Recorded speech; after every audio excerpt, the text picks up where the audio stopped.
Imagine a place just across the river from where the modern city of St. Louis now glimmers, where the earth itself holds a secret. As dawn breaks, a soft mist rises from the floodplains of the Mississippi, blanketing the landscape in a quiet, ethereal glow. From this pearly haze, something immense and ancient emerges. Silent, grass-covered mounds, rising like sleeping giants from the flat expanse. They seem to be a natural part of the scenery.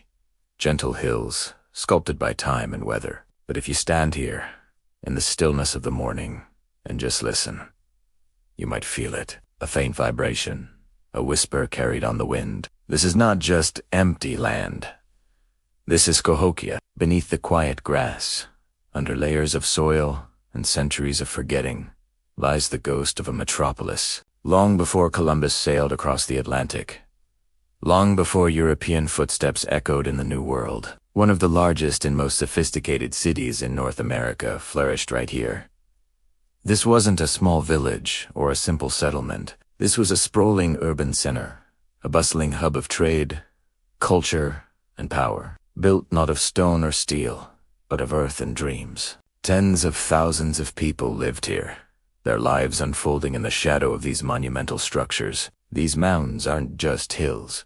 They are the remnants of a lost world. Each one was built by hand, basketful by basketful of earth, carried by countless individuals over generations. They were pyramids, plazas, and platforms for the homes of chieftains and priests.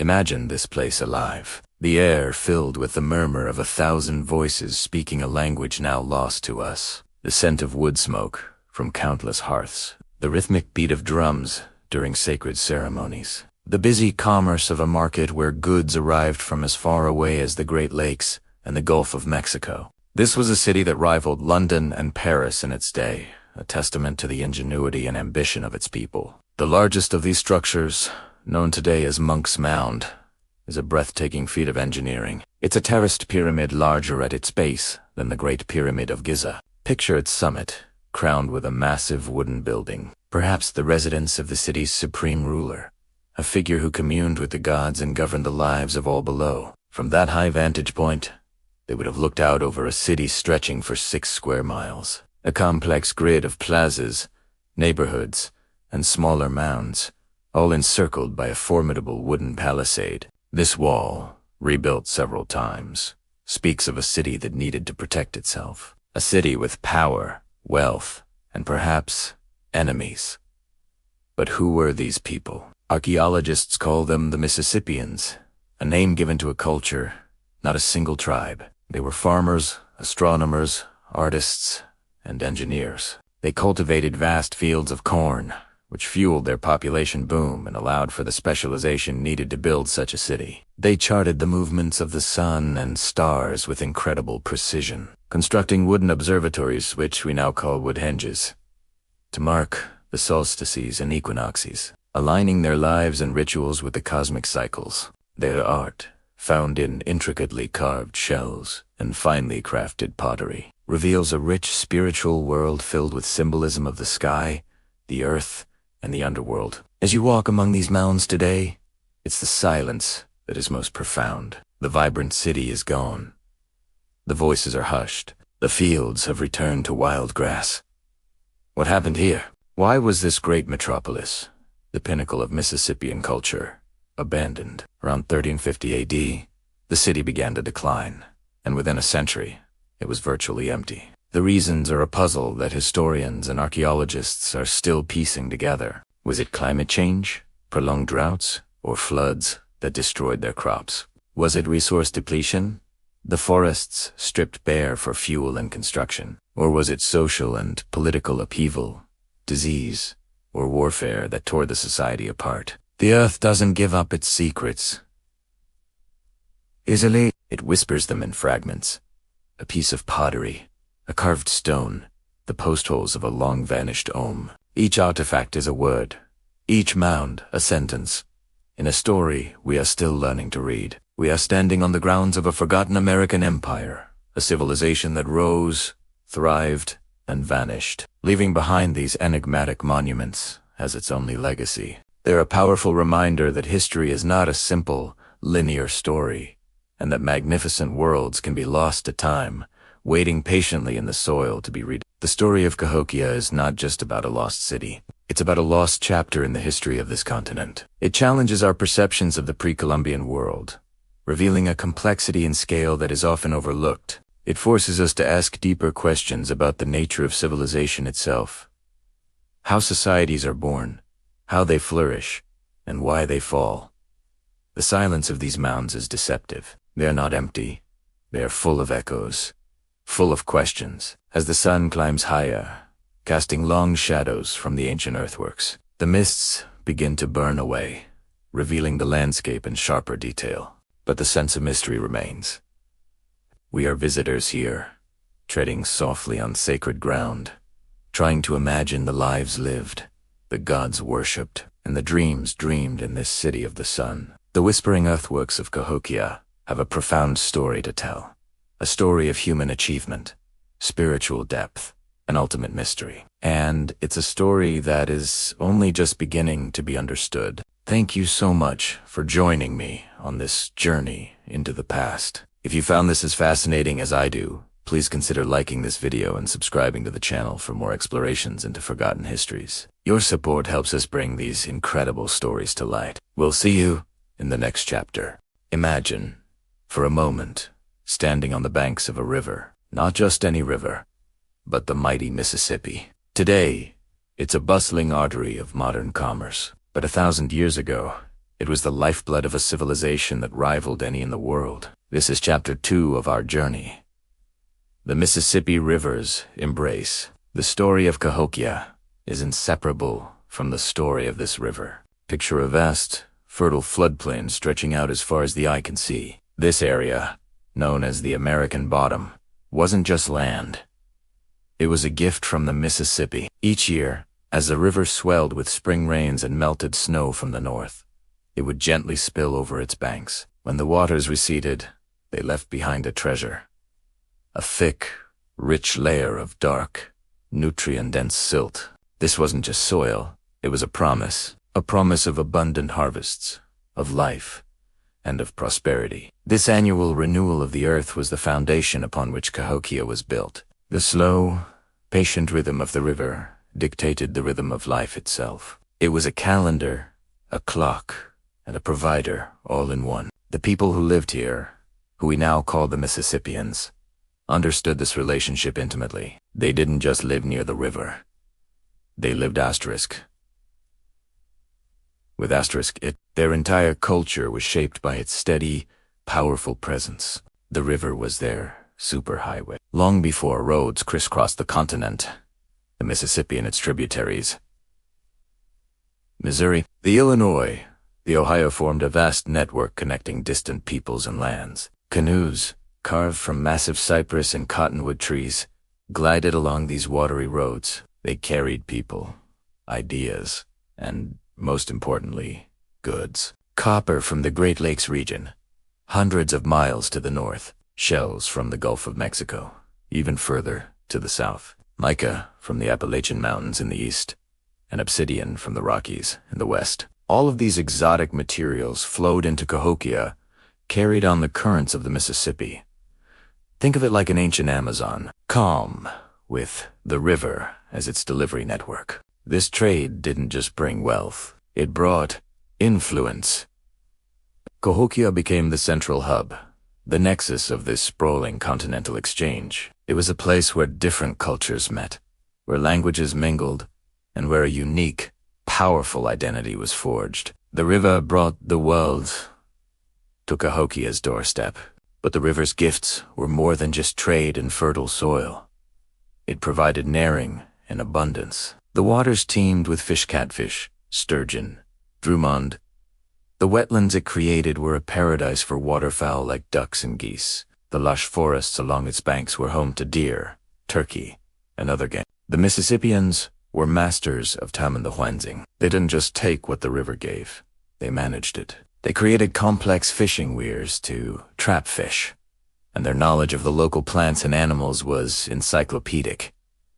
The river wasn't just a resource, it was a pantry, constantly restocked by the cycles of nature. This abundance of food is what allowed Cahokia to grow. In most ancient societies, the majority of the population had to be farmers, constantly working to produce enough food to survive. But here, in the American bottom, the land and the river were so productive that it created a surplus. For the first time, in this part of North America, a significant portion of the population could be freed from the daily toil of food production. This surplus of time and energy is what fuels civilization.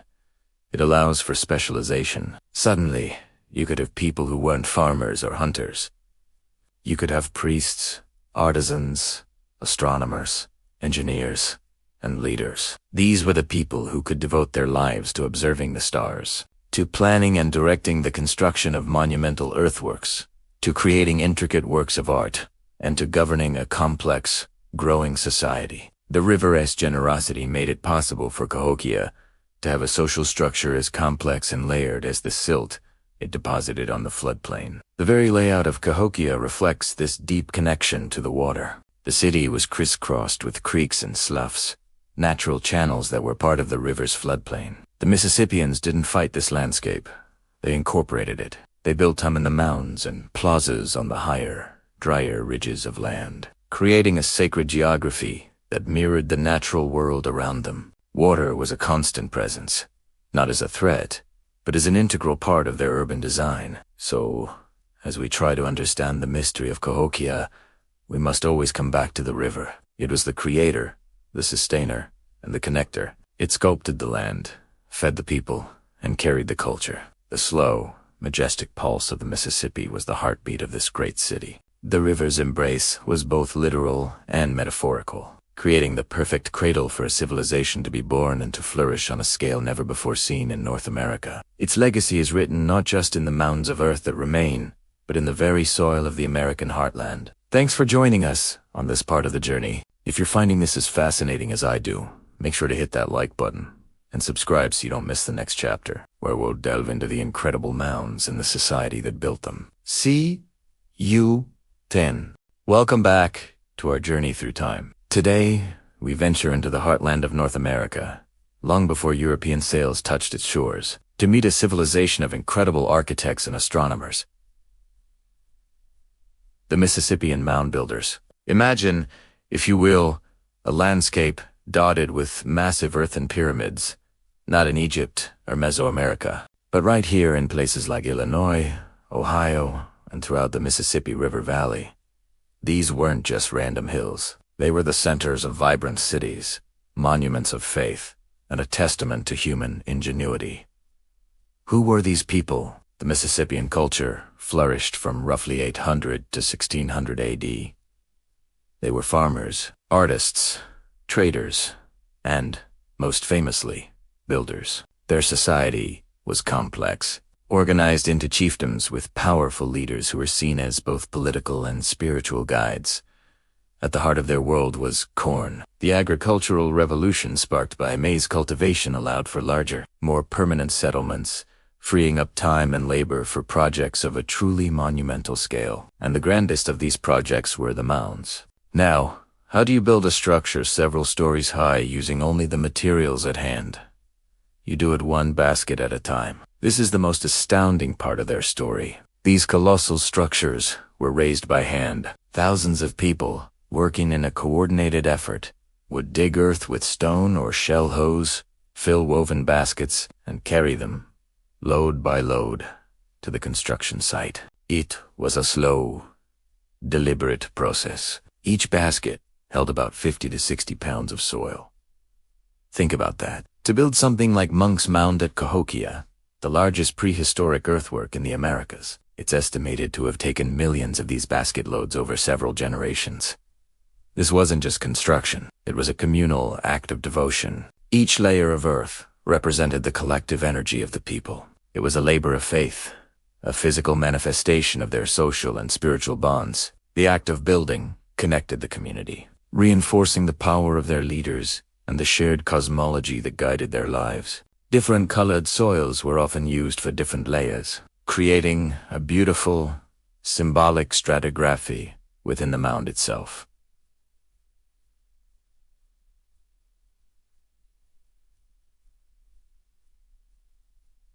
a hidden art only visible during its creation. But why build them?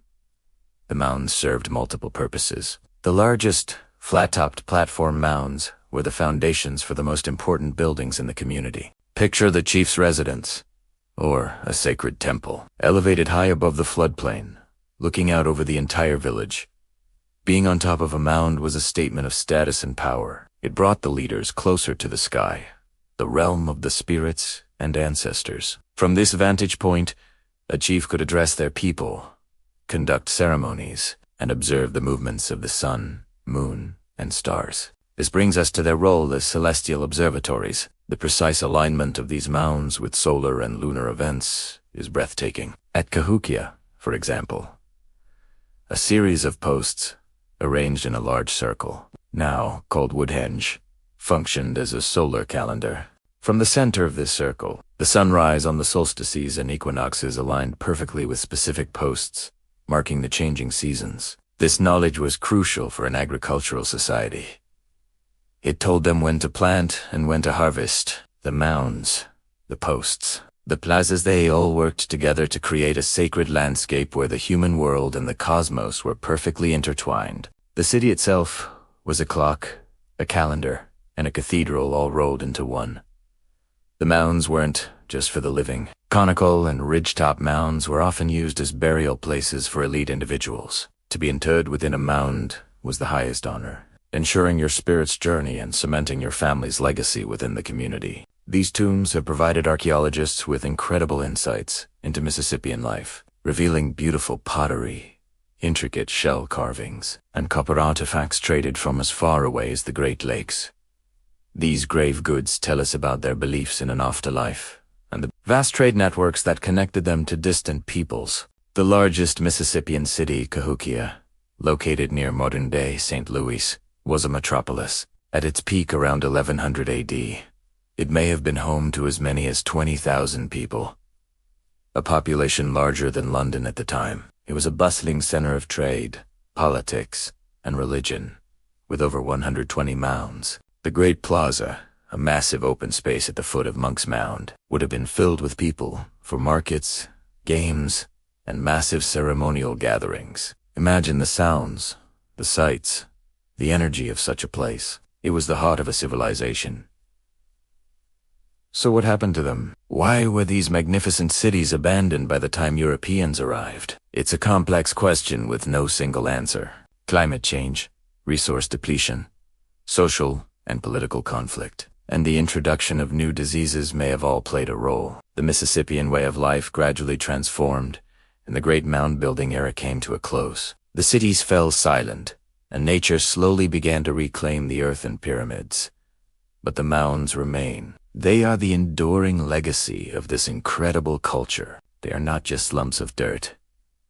They are sacred sites, architectural marvels, and libraries of history written in soil and sweat. They stand as a powerful reminder of the sophisticated and deeply spiritual societies that thrived in North America for centuries. They are a connection, not just between the earth and the sky as the builders intended, but between our present and a deep, often overlooked, American past. Thank you so much for joining me on this exploration of the mound builders. It's a story that reminds us that history is all around us, sometimes hidden in plain sight. If you found this journey as fascinating as I do, please hit that like button. Subscribe for more deep dives into the past, and share your thoughts in the comments below. We'll see you in the next chapter. Welcome back to our journey through the ancient world. Today, we're standing at the foot of a true marvel, a colossal structure that rivals the Great Pyramids of Egypt, not in stone, but in earth. This is Monks Mound, the heart and soul of the ancient city of Cahokia. Imagine, if you will, a time over 1,000 years ago. Right here, where we stand, a bustling metropolis thrived, the largest and most influential urban settlement of the Mississippian culture. And at its very center, this magnificent mound rose towards the heavens, a testament to the ingenuity, organization, and spiritual devotion of its people. Let's talk about scale, because the size of Monks Mound is truly mind-boggling. It covers over 14 acres at its base. That's bigger than the Great Pyramid of Giza. It stands about 100 feet tall, A 10-story building made entirely of earth, transported and constructed by human hands. Baskafu by we're talking about an estimated 22 million cubic feet of soil. To put that in perspective, imagine a line of people passing baskets of dirt, stretching from here all the way to the Rocky Mountains, just to build this one structure. It's an engineering feat that would have taken decades, perhaps even generations, to complete. But Monks Mound wasn't just a big pile of dirt. It was a carefully designed, multi-tiered pyramid with 4 distinct terraces. Each level likely served a specific purpose, creating a layered, sacred landscape that ascended from the public plazas below to the most exclusive, sacred spaces at the very top. Let's take a walk up. As we climb the modern staircase, try to picture this ascent in its original form. It wouldn't have been this easy. The climb was part of the ritual, a symbolic journey from the earthly realm to the celestial one. The first and second terraces are massive platforms, large enough to have held significant buildings, perhaps homes for elite priests or nobles, or spaces for public ceremonies. You can almost hear the echoes of ancient life here, the sounds of ritual, the murmur of the crowd gathered in the grand plaza below, watching their leaders perform sacred duties. The sheer size of these lower levels demonstrates the monumental effort involved.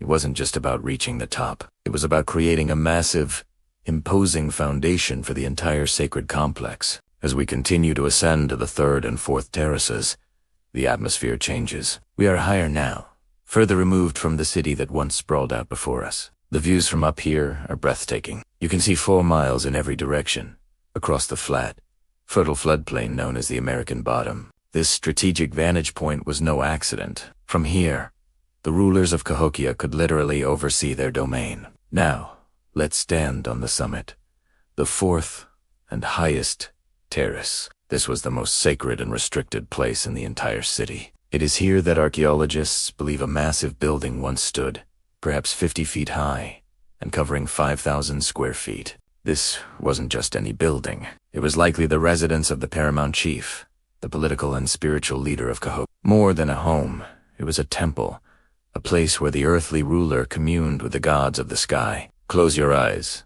and paint a picture in your mind. The sun rises, casting golden light over the city. From the grand temple atop Monks Mound, the chief emerges, adorned in sacred regalia, perhaps shells, pearls, and elaborate feather cloaks. Below him, the Grand Plaza, an area of nearly 50 acres, is filled with thousands of his people. Smoke from sacred fires curls into the air. The entire city is oriented around this very spot, with other smaller mounds, and the wooden calendar, Woodhenge, all aligned with this central axis. This was the center of the universe for the people of Cahokia. From this vantage point, the chief's authority was absolute, reinforced by his physical elevation above everyone else. He was the intermediary between the earth and the sky, the people and the cosmos. His pronouncements, his rituals, his very presence here on the summit would have been seen as divinely sanctioned. This wasn't just a political palace. It was a sacred stage, a place where the power of the state and the power of the faith were united in one person, on one monumental structure. Looking out from here, we can see the layout of the ancient city. A massive defensive wall, a palisade, once enclosed this central precinct, separating the sacred core from the residential areas. We can see the faint outlines of other mounds, each with its own function, dotting the landscape. It was a city of order, of cosmic alignment, and of immense power, and it all revolved around this great pyramid of the plains. The name Monks Mound is a modern one, of course. It comes from a community of Trappist monks who lived nearby in the early 19th century and farmed on the Mounds terraces. But for the Mississippians, this place would have had a name that reflected its cosmic importance, its status as the literal and figurative high point of their world. As we stand here today, in the quiet of this historic site, it's a powerful moment to reflect. The city is gone, its people dispersed long before Europeans arrived, but their legacy, etched into the very landscape, endures. Monks Mound is more than just an archaeological wonder. It is a profound reminder of the complex and sophisticated civilizations that flourished in North America for centuries. It challenges us to rethink the history we thought we knew and to appreciate the monumental achievements of these ancient architects and astronomers. Thank you so much for joining me on this exploration of Monks Mound. The story of Cahokia is vast and fascinating, and we've only scratched the surface. If you enjoyed this journey into the past, please hit that like button and subscribe to the channel for more deep dives into ancient history. Let us know in the comments what you found most surprising about this incredible structure. Until next time, keep exploring. Welcome back to our journey through time. Today, we're stepping into the heart of a bustling metropolis, but it's not the one you might be thinking of. Forget ancient Rome or Athens. We're in North America, around the year 1100 AD, exploring the daily lives of the 40,000 souls who called Cahokia home. This is Chapter 5, Life in a City of 40,000 Souls. Imagine waking up as the sun's first light filters through the doorway of a rectangular, thatched-roof house. The air is cool, carrying the scent of damp earth and the embers of last night's fire. Inside, the single room is a hive of quiet activity. Your family is already stirring. Your mother is grinding maize with a stone mano and metate, the rhythmic scraping a familiar morning sound. Your father checks his fishing nets, mending a small tear with practiced hands. The walls of your home are made of sturdy wooden posts interwoven with reeds and clay, a technique we call wattle and daub. It keeps the house warm in winter and cool in the sweltering Mississippi summer. Stepping outside, you'd see hundreds, even thousands, of similar homes clustered in neighborhoods. These aren't just random groupings. They're organized around smaller, local plazas and mounds. Your relatives and clan members live nearby. Children's laughter echoes as they chase each other in games, their small moccasins kicking up dust. Life is communal, interwoven with the lives of your neighbors. You share stories, food, and the responsibilities of daily life. The bonds of kinship are the very fabric of Cahokian society. As the morning progresses, the city truly comes alive. Let's walk towards the Grand Plaza. The pathways are teeming with people. Farmers are heading out to the fields that surround the city, vast expanses of land dedicated to the sacred trinity of maize, beans, and squash. These crops are the lifeblood of Cahokia, the fuel for its massive population. You see them carrying digging sticks made of hickory and shoulder blade hoes, ready for a long day of tending the crops that will feed their families and contribute to the city's communal stores. The air thickens with a symphony of sounds and smells as we approach the central market, located just off the Grand Plaza. This is the vibrant, beating heart of Cahokia's economy. It's a riot of color, sound, and energy. Traders from far and wide have gathered here. You see merchants from the Gulf Coast, their tables laden with magnificent seashells, conch shells for trumpets, whelks for intricate gorgets and cups. Next to Team, a trader from the Great Lakes region, displays gleaming copper, hammered into delicate earrings, ceremonial axes, and shimmering sheets that will adorn the elite. Listen to the chatter, the haggling in different dialects. Furs from the north are being traded for salt from the south. Colorful flint from distant quarries is exchanged for locally made pottery, renowned for its quality and distinctive designs. This isn't just a place to buy and sell goods. It's a social hub, a place where news is exchanged, alliances are forged, and the vast network of Cahokian influence is made tangible. You might see a storyteller captivating a small crowd, or musicians playing bone flutes and log drums, adding to the festive atmosphere. Let's pause for a moment and consider the scale of what we're witnessing. A city of up to 40,000 people. To put that into perspective, at this exact same time in history, around 1100 AD, London was a town of maybe 18,000 to 20,000 people. Paris was only slightly larger. Cahokia was, for a time, bigger than most contemporary European cities. It was the largest and most influential urban center in North America, north of Mexico. A true metropolis, built by indigenous hands, ingenuity, and a sophisticated social structure. It is a stunning realization that rewrites what many of us were taught about the history of this continent. Beyond the market and specialized workshops, artisans are hard at work. We find a flint knapper, his hands moving with incredible speed and precision. With each strike of his antler tool, he sends a shower of sparks flying, expertly shaping a piece of chert into a razor-sharp arrowhead. His skill is the result of years of apprenticeship, a tradition passed down through generations. These points are not just for hunting. They are works of art, traded and valued across the land. In another workshop, a different kind of magic is happening. A craftsman is carefully drilling tiny holes into a series of shell beads. He's crafting a delicate necklace, perhaps destined for a high-ranking individual, a priestess, or a chief.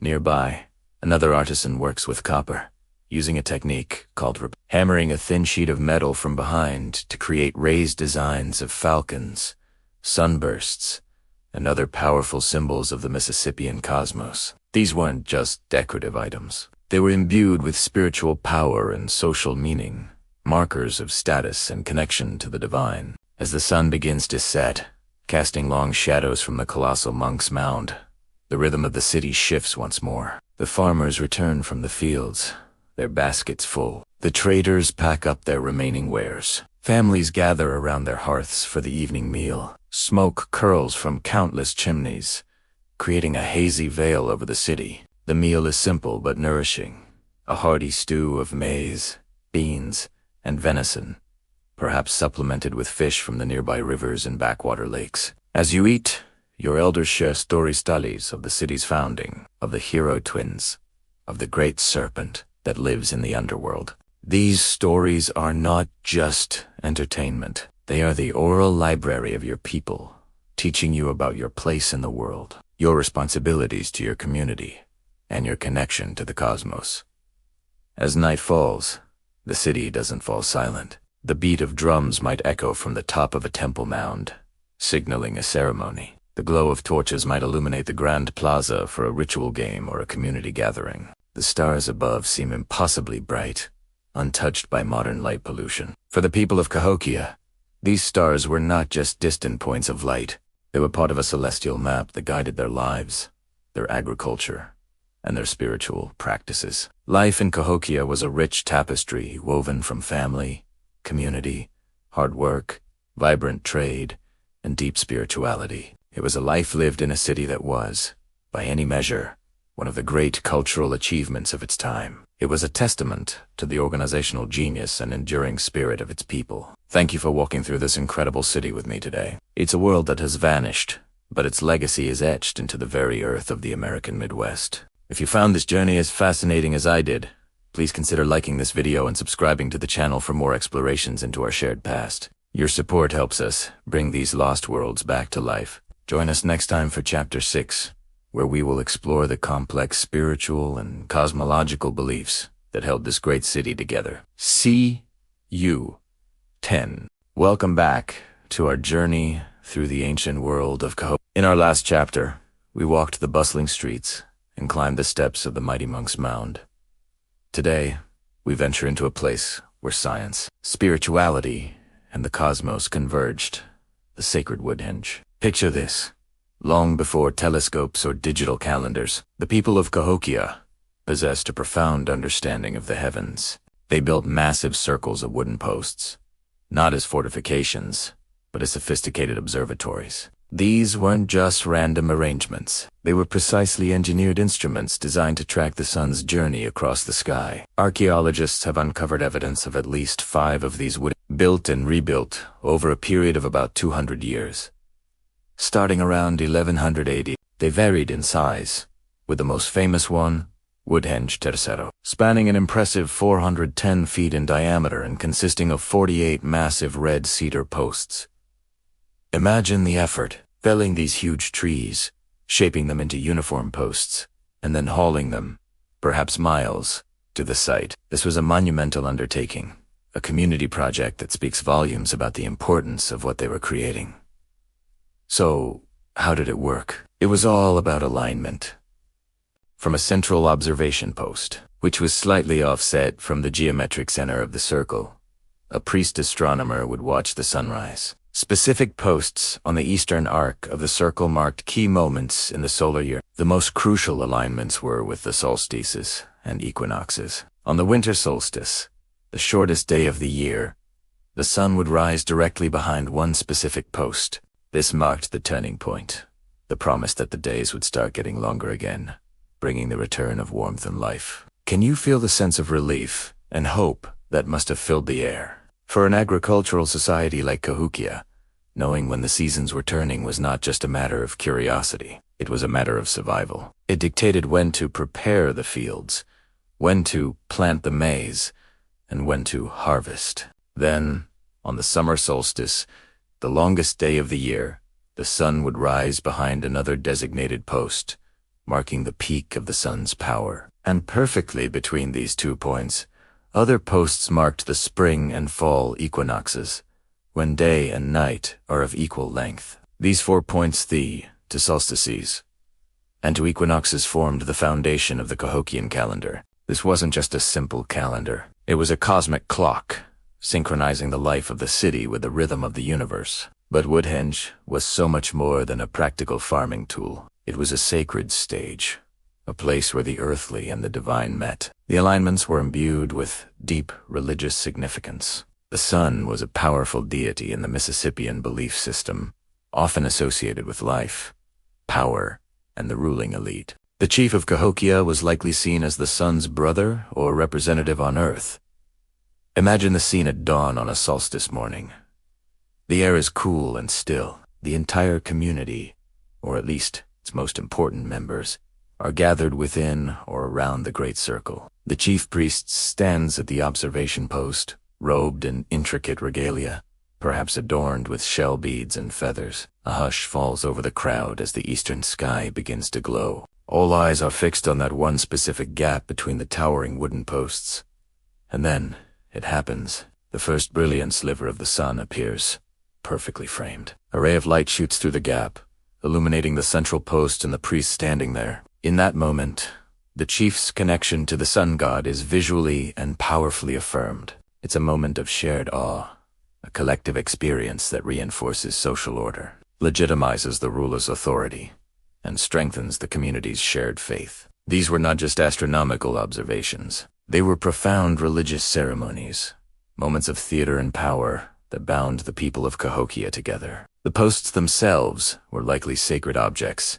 We know they were made of red cedar, a wood that held special significance for many Native American cultures, often associated with purity and preservation. It's possible they were painted, perhaps red, a color linked to life and vitality. These weren't just sticks in the ground. They were pillars connecting the underworld, the earth, and the sky world. The name Woodhenge, of course, is a modern one, coined by archaeologist Warren Whittrey in the 1960s. He drew an obvious parallel to the more famous Stonehenge in England. And while they are separated by thousands of miles and thousands of years, the comparison is fitting. Both are circular structures built by ancient peoples, aligned with celestial events. It's a powerful reminder that across the globe, our ancestors looked up at the same sun, the May moon, the same stars, and sought to understand their place in the cosmos. They used the tools they had stone in England, wood in North America to create monuments that are both scientifically brilliant and spiritually profound. The discovery of Woodhenge was a game-changer for our understanding of Cahokia. Before Whittrey's work, mysterious circular patterns of post holes had been noted, but often dismissed as large buildings or defensive structures. Whittrey, however, noticed the recurring patterns and the specific solar alignments. His hypothesis that this was a solar calendar was initially met with some skepticism, but as more evidence was uncovered and the mathematics were confirmed, it became clear that the people of Cahokia were sophisticated astronomers. Reconstructing Woodhenge today allows us to step back in time. Standing at the central post at sunrise on a solstice, you can witness the alignment for yourself. You can feel a faint echo of the wonder that the Cahokians must have felt 1,000 years ago. It's a direct, tangible connection to their intellect, their beliefs, and their worldview. These wooden circles demonstrate that the Cahokians were not just master builders and farmers. They were also keen observers of the natural world, scientists of their day. They created a complex system that integrated the practical needs of agriculture with the spiritual needs of their society. Woodhenge was the heart of this system, a place where time was measured, ceremonies were held, and the community came together to witness the grand, predictable, and awe-inspiring dance of the sun. It was where the rhythm of human life was harmonized with the rhythm of the cosmos. Join us next time as we delve into the daily lives of the Cahokian people. We'll explore their homes, their crafts, and the foods they ate, painting a vivid picture of life in the shadow of the great mounds. Thank you so much for watching and sharing this journey with us. If you're enjoying this exploration of ancient America, please hit that like button, subscribe to the channel, and ring the notification bell so you don't miss our next chapter. We'll see you then. Hello history lovers, and welcome back to our deep dive into the magnificent city of Cahokia. Last time, we explored its bustling streets and monumental mounds. But have you ever wondered what fueled this incredible metropolis? What allowed tens of thousands of people to build a civilization that dominated the Mississippi Valley for centuries? The answer isn't buried in a king's tomb or a warrior's shield. It's something far more common, yet infinitely more powerful. Corn. Today, we're uncovering the story of the Corn Revolution, the agricultural breakthrough that made Cahokia possible. Get ready, because this isn't just about farming. It's about how a single plant can build an empire. Before about 800 AD, the people of the American bottom were masters of their environment. They were brilliant foragers and gardeners, cultivating a variety of native plants like sumpweed and goose. Life was good, but it was tied to the constant search for food. Populations were smaller, and settlements were often seasonal. But then, a new player arrived on the scene, a traveler from the south that would change everything. A new, highly productive variety of maize, or what we call corn. This wasn't the first time maize had been in the area, but this new strain was different. It was hardier, yielded more, and was perfectly suited to the fertile floodplains of the Mississippi. This wasn't just another crop. It was a game. The impact was, to put it mildly, explosive. Think about it. For the first time, the people of this region had a reliable, storable, and massive food surplus. They could produce more food than they needed to eat right away. This is the bedrock of any complex society. Suddenly, not everyone had to be a full-time farmer or forager. This abundance was like a key, unlocking human potential on an unprecedented scale. If you have enough food stored away, you can afford to have people who do other things. And oh, did they ever. This is the moment the Cahokia experiment truly ignites. With food security came a wave of specialization. Some people could now dedicate their lives to becoming master artisans, creating the exquisite pottery and intricate shell carvings we marvel at today. Others became engineers and architects, planning and directing the construction of Cahokia's incredible mounds. Priests and astronomers could devote their time to studying the cosmos, tracking the seasons, and organizing the religious ceremonies that held society together. Warriors could train and defend the city's interests. This division of labor, all powered by the humble corn kernel, created a complex social hierarchy and a vibrant, dynamic culture that was impossible just a few generations earlier. This revolution also allowed people to settle down for good. The massive cornfields required constant attention, and the granaries needed to be protected. The old semi-nomadic lifestyle gave way to permanent villages and, ultimately, the dense urban center of Cahokia itself. Families built sturdy, permanent homes. Communities grew, year after year, in the same place. This stability fostered a deep connection to the land and a sense of shared identity. The city wasn't just a place to live. It was a home built to last 4 generations, all anchored by the rhythms of the cornfields surrounding it. The skyline of Cahokia, dominated by Monks Mound, is a direct result of this newfound permanence. You don't build monuments like that if you plan on moving next season. Life in Cahokia became deeply intertwined with the life cycle of maize.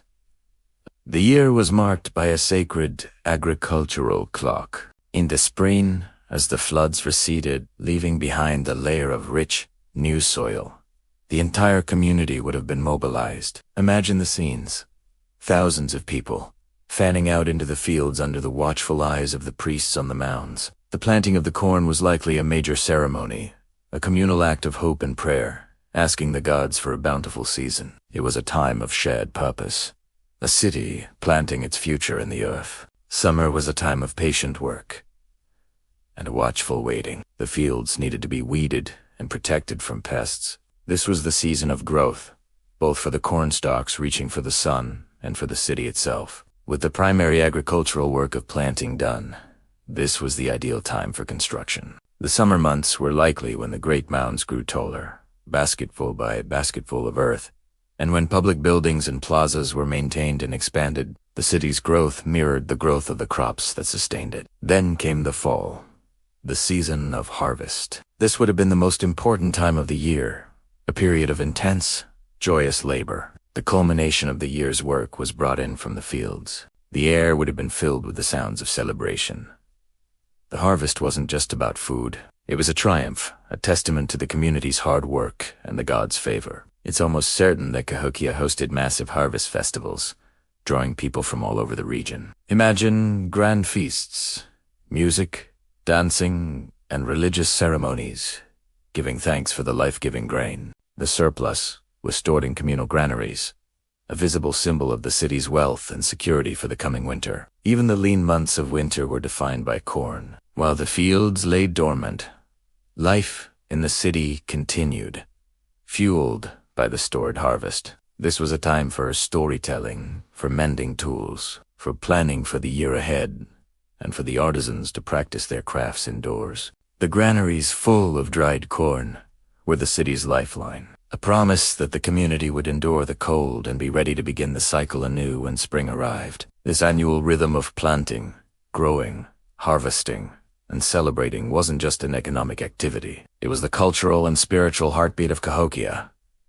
The corn revolution didn't just feed the people. It gave them a shared calendar, a common purpose, and a collective identity. So, when we look at the incredible achievements of Cahokia monumental mounds, the intricate artifacts, the vast urban planning, we must remember it all stands on a foundation of corn. It was the engine of their economy, the calendar for their year, and the source of their power. This agricultural revolution transformed a landscape of scattered villages into a thriving, centralized civilization that was the pinnacle of its time. Thank you so much for joining us on this journey back in time. I hope this gives you a new appreciation for how something as simple as a crop can shape the course of human history. If you enjoyed this, please give the video a like. And do UNT forget to subscribe and hit that notification bell so you do UNT miss our next chapter. We'd love to hear your thoughts in the comments below. Until next time, stay curious. Welcome back, History Explorers. Today, we're diving deep into the bustling heart of ancient America, a place so vibrant and connected it was known as the crossroads of a continent. We're talking about Cahokia, and more specifically, the incredible trade networks that fueled its rise to power. Imagine a city, long before Columbus, that was a melting pot of cultures, goods, and ideas from thousands of miles away. That was Cahokia. So, how did this Mississippi metropolis become the center of it all? Let's unravel the threads of this vast, ancient marketplace. Picture this. You walking through the grand plaza of Cahokia around the year 1100. All around you are sights and sounds from distant lands. Tojor left a craftsman is delicately carving a gorget from a massive whelk shell. But here's the catch. This type of shell is only found in the Gulf of Mexico, over 700 miles to the south. How did it get here? To your right, another artisan is hammering a sheet of shimmering, reddish metal into an intricate design. That's copper, and its source is the Great Lakes region, hundreds of miles to the north. This wasn't just a local market. It was an international hub.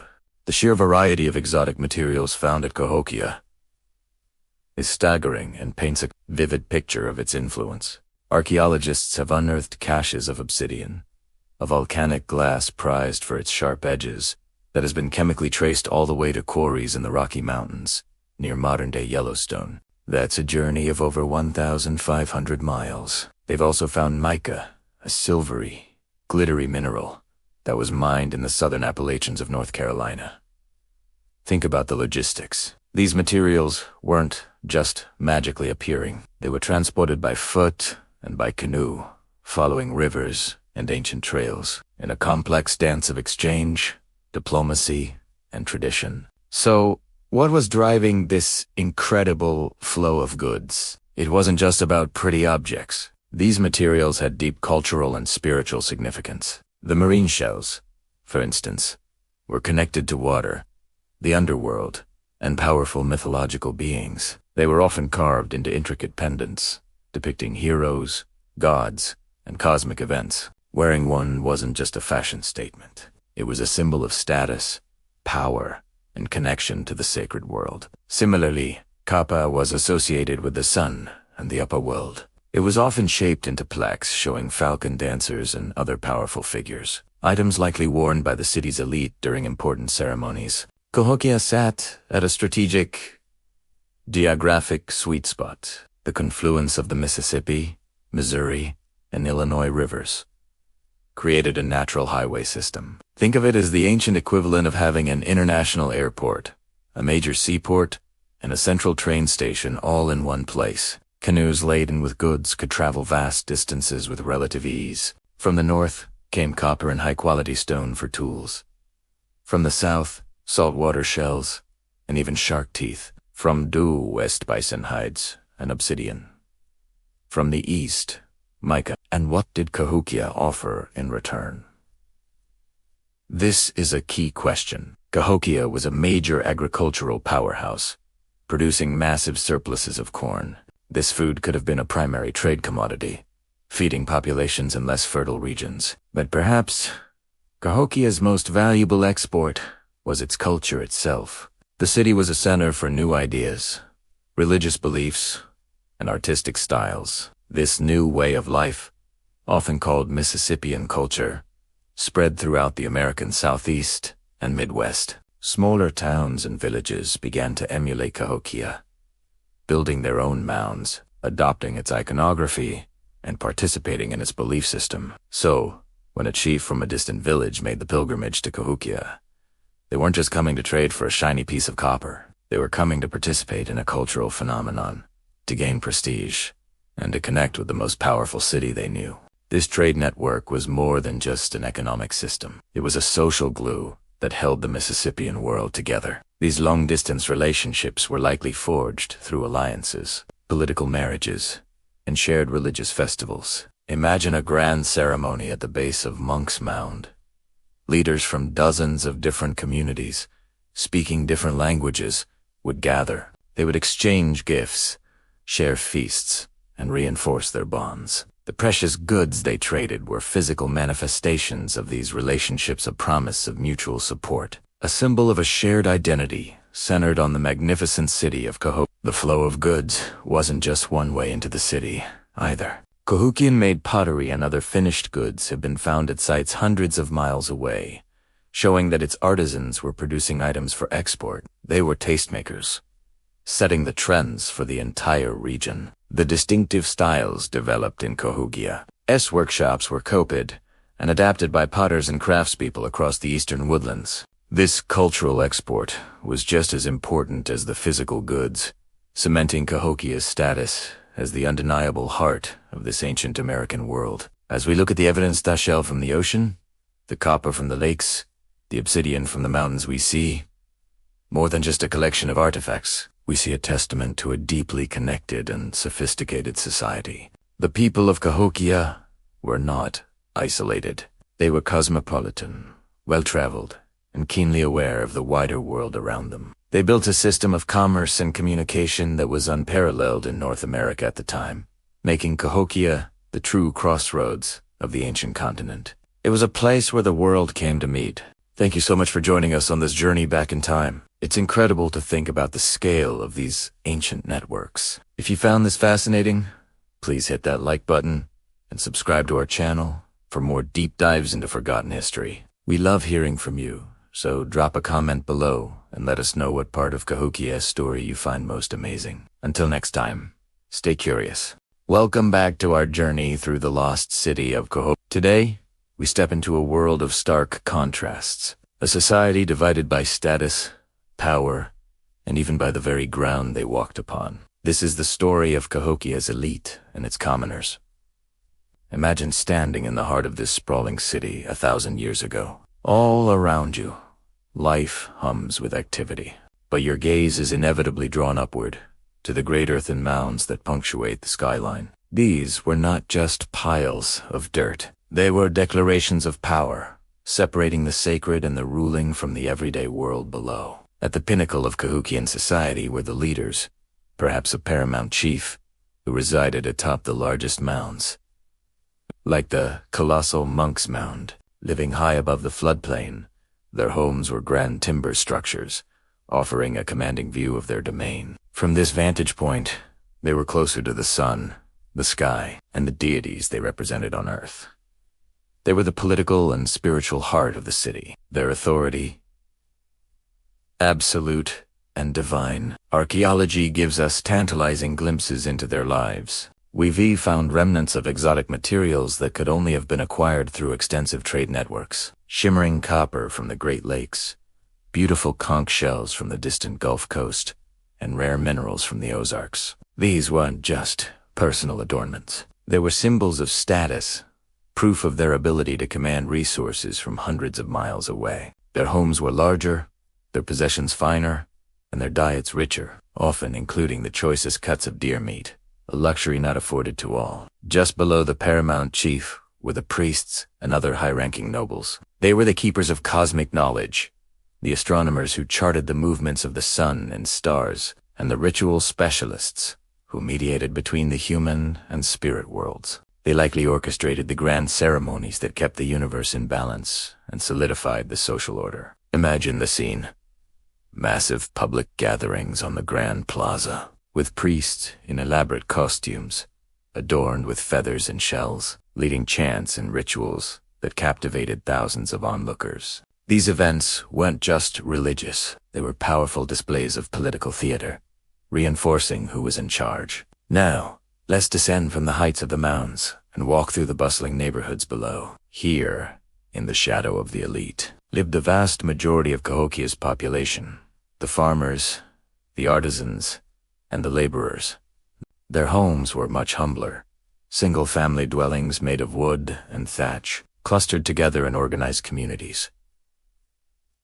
The farmers were the backbone of the city. They toiled in the vast fields of maize, or corn, that surrounded Cahokia in the fertile American bottom. Their lives were governed by the seasons, the planting, and the harvest. It was their surplus of corn that fed the city, that freed up others to become specialists, and that ultimately fueled the power of the elite. Without their hard work, the great mounds could never have been built, and the city would have starved. Among these commoners were the artisans, the skilled craftspeople who brought beauty and function to daily life. Potters shaped clay into vessels for cooking and storage, some simple and utilitarian, others beautifully decorated with intricate patterns. Flint knappers expertly chipped stone into razor-sharp arrowheads, knives, and hoes. Weavers created textiles, and woodworkers carved tools and ceremonial objects. While they may not have lived in luxury, their skills were essential to the functioning of this complex society.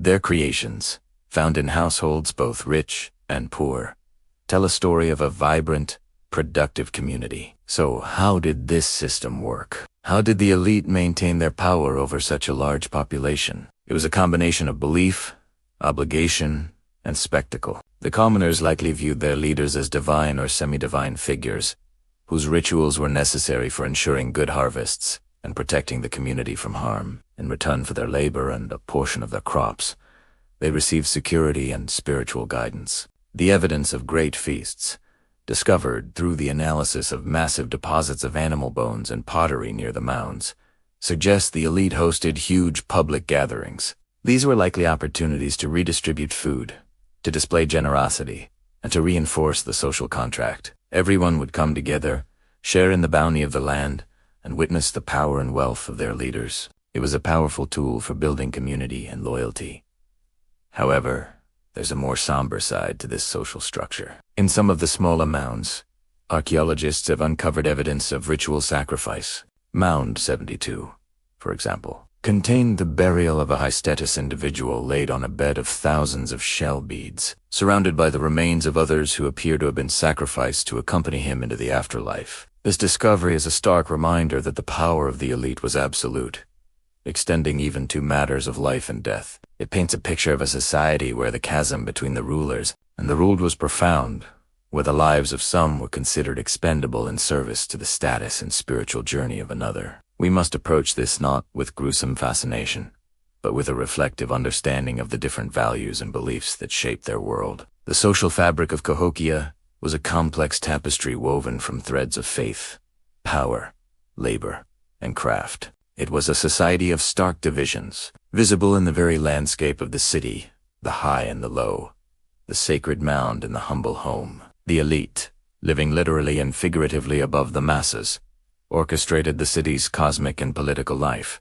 The commoners, through their tireless work, provided the foundation upon which this entire civilization was built. It was a dynamic, and perhaps at times tense, relationship that sustained one of North America's greatest ancient cities for centuries. Thank you so much for joining me on this exploration of Cahokian society. It's a story that continues to unfold with every new discovery. If you enjoyed this journey, please consider liking this video and subscribing to the channel for more deep dives into the mysteries of the past. We'll see you next time. Ever wondered how ancient civilizations saw the universe? Forget distant galaxies and black holes for a moment. Let's travel back 1,000 years to the largest city in ancient North America, Cahokia, and explore a cosmos that was deeply woven into the very fabric of daily life. The people of Cahokia, part of the wider Mississippian culture, didn't just live on the land. They lived within a sacred three-tiered universe. At the very top was the upper world, a realm of order, predictability, and immense power. This was the home of the sun, the moon, the stars, and powerful spirit beings like thunderers, often depicted as birds of prey. This celestial realm was seen as the source of life, light, and cosmic rules.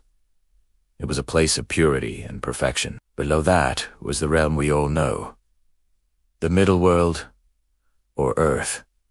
This was the world of humans, animals, and plants. It was the stage where life unfolded, a place of action and daily existence. But it wasn't separate from the other realms.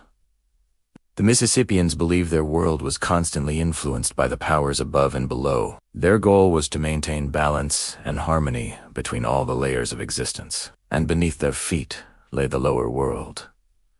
This was a realm of chaos, creativity, and change. It was a watery, dark place, home to spirits like the underwater panthera, powerful hybrid creature with the body of a puma, horns, and a serpentine tail. While it might sound menacing, the lower world wasn't necessarily evil. It was the source of uncontrolled, raw power, fertility, and transformation. Think of it as the unpredictable forces of nature, floods, earthquakes, but also the very wellspring of new life. So, how did they make this invisible cosmos visible? They built it. The entire city of Cahokia was a physical representation of their spiritual beliefs. The massive earthen mounds, which they constructed by hand, were man-made mountains, reaching up from the middle world to touch the sacred upper world. The paramount chief, who lived atop the largest mound, wasn't just a political leader. He was a divine mediator, a living link between the people and the celestial powers. His residence was literally closer to the gods. The Great Plaza, a vast, flat, open space at the foot of the main mound, was intentionally leveled. It represented the perfectly ordered plane of the middle world, the earthly realm. This is where ceremonies, games, and important gatherings took place. Imagine standing in that massive plaza, looking up at the chief's temple on the mound, seeing it as a conduit to the sky. The entire city layout was a cosmic map. But their spiritual world wasn't just in the architecture, it was in their art. The Mississippians were master artists, and their creations are like sacred texts. They engraved intricate designs onto marine shells, a material that itself held deep symbolism. These shells came from the Gulf of Mexico, traveling hundreds of miles inland. They represented the lower world, the realm of water and origin. When engraved with images of celestial beings, the object itself became a powerful symbol uniting the different cosmic layers. One of the most iconic figures in Mississippian art is the Birdman. You'll see this image on copper plates, shells, and pottery. It's a human figure with wings, often a falcon-like eye marking, and sometimes holding a ceremonial mace or a human head.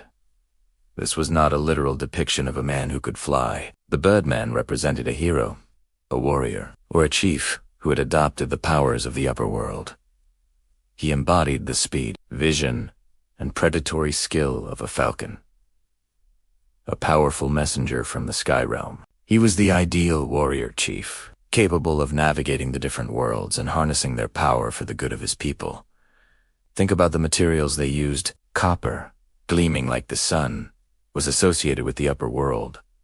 Red ochre, the color of blood and life, was used to paint artifacts and bodies, connecting them to the living middle world. The art was a visual language, constantly reinforcing the connections between the people, their leaders, and the cosmic forces that governed their existence. The layout of their mounds wasn't random, either. Some researchers believe that structures, like the massive wooden circles, nicknamed Woodhenge, were essentially solar calendars. Poles were aligned to mark the solstices and equinoxes, charting the journey of the sun. This wasn't just practical for farming, it was a ritual act. By tracking the sun, they were participating in the order of the upper world, aligning their earthly lives with the rhythm of the cosmos. Every sunrise and sunset was a divine event, a reaffirmation of the world's structure. So, when you think of Cahokia, don't just picture mounds of dirt. See them as they were intended. A vibrant, bustling city where the spiritual and the physical were one and the same. The mounds were mountains, connecting earth to sky. The plazas were an ordered world for humanity, and the art was a constant reminder of the powerful spirits above and the chaotic, creative forces below. The Mississippians didn't just believe in their cosmos, they lived inside it, building their world as a mirror to the heavens. Thanks for joining me on this journey into the spiritual heart of ancient America. If you enjoyed this glimpse into the past, please give this video a like, and don't forget to subscribe for more deep dives into history. Let me know in the comments what ancient belief system fascinates you the most. See you next time. Welcome, bike history lovers.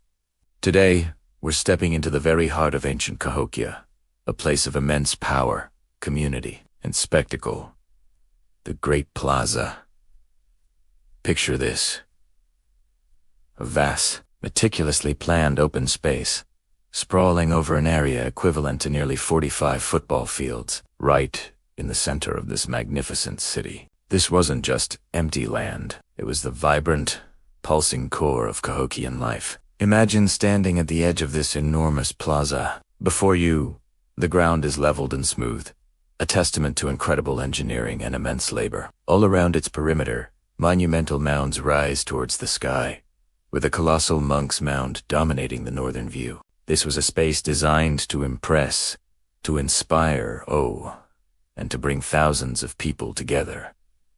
So, what happened here? The Great Plaza was the city's grand stage. It was a place for massive public gatherings, where people from all walks of life, from the elite residing on the mounds to the farmers in the surrounding lands, would converge. It was here that important announcements were made, and community-wide decisions were shared. Think of it as the ultimate town square, but on a scale almost unimaginable for its time. It was also a sacred space.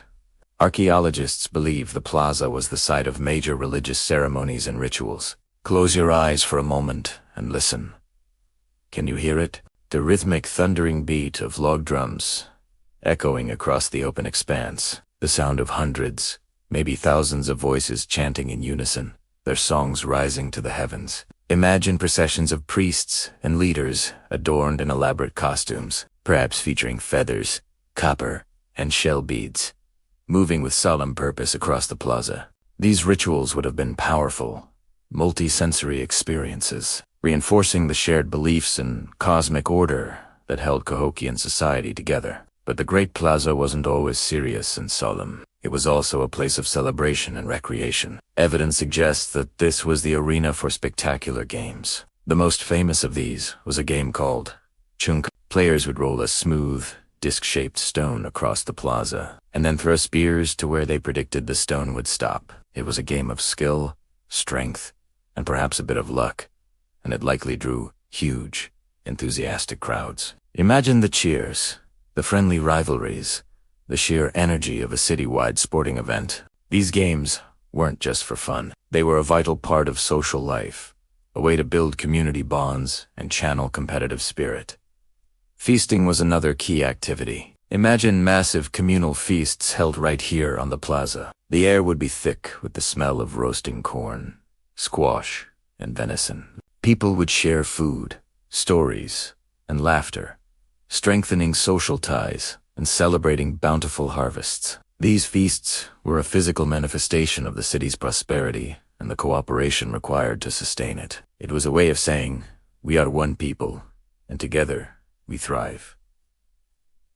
The plaza also functioned as a massive marketplace. Traders would have arrived from far and wide, bringing exotic goods like seashells from the Gulf of Mexico, copper from the Great Lakes, and mica from the Appalachians. It would have been a bustling, noisy hub of commerce and cultural exchange, a place where different languages were spoken and new ideas were shared.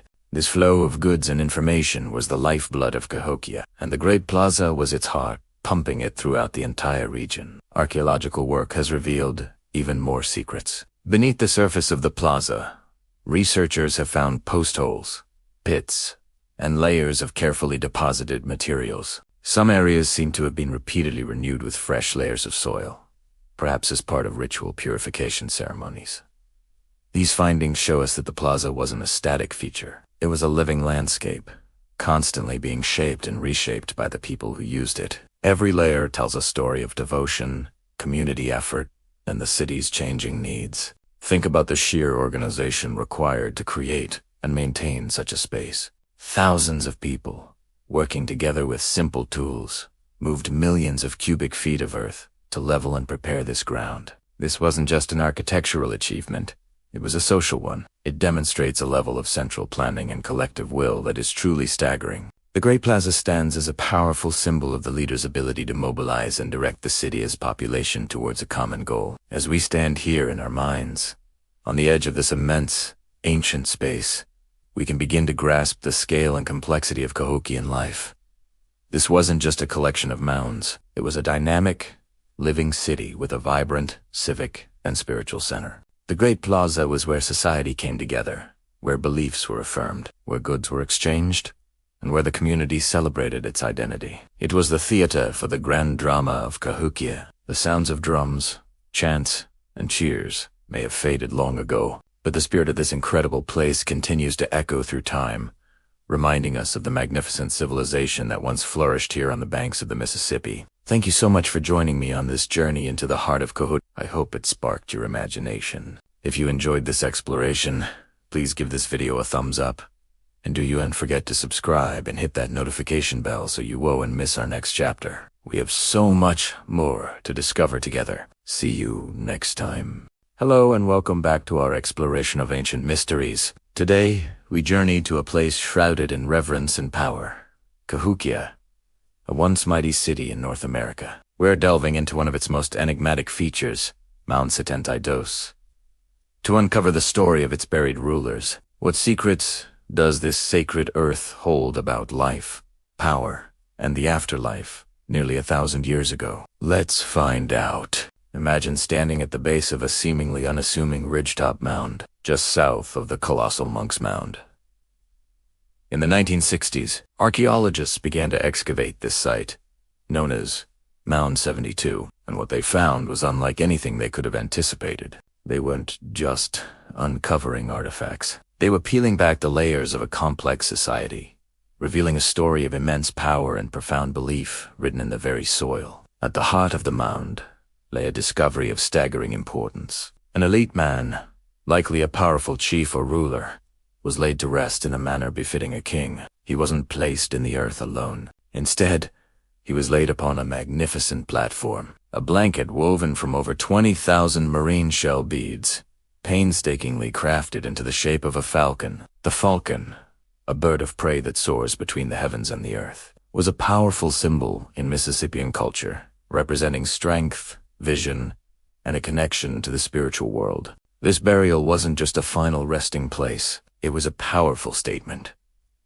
The man on the beadbird platform was not the only individual in this grand mortuary tableau. He was surrounded by a wealth of offerings, a testament to his status and the prosperity of his people. Archaeologists unearthed caches of hundreds of pristine, masterfully crafted arrowheads, made from materials sourced from far-flung regions like Oklahoma, Tennessee, and Wisconsin. There were also large sheets of copper, a rare and precious material, and polished stone discs, known as chunky stones, used in a popular and significant game. These items were more than just possessions. They were symbols of wealth, trade connections, and influence that spanned hundreds of miles.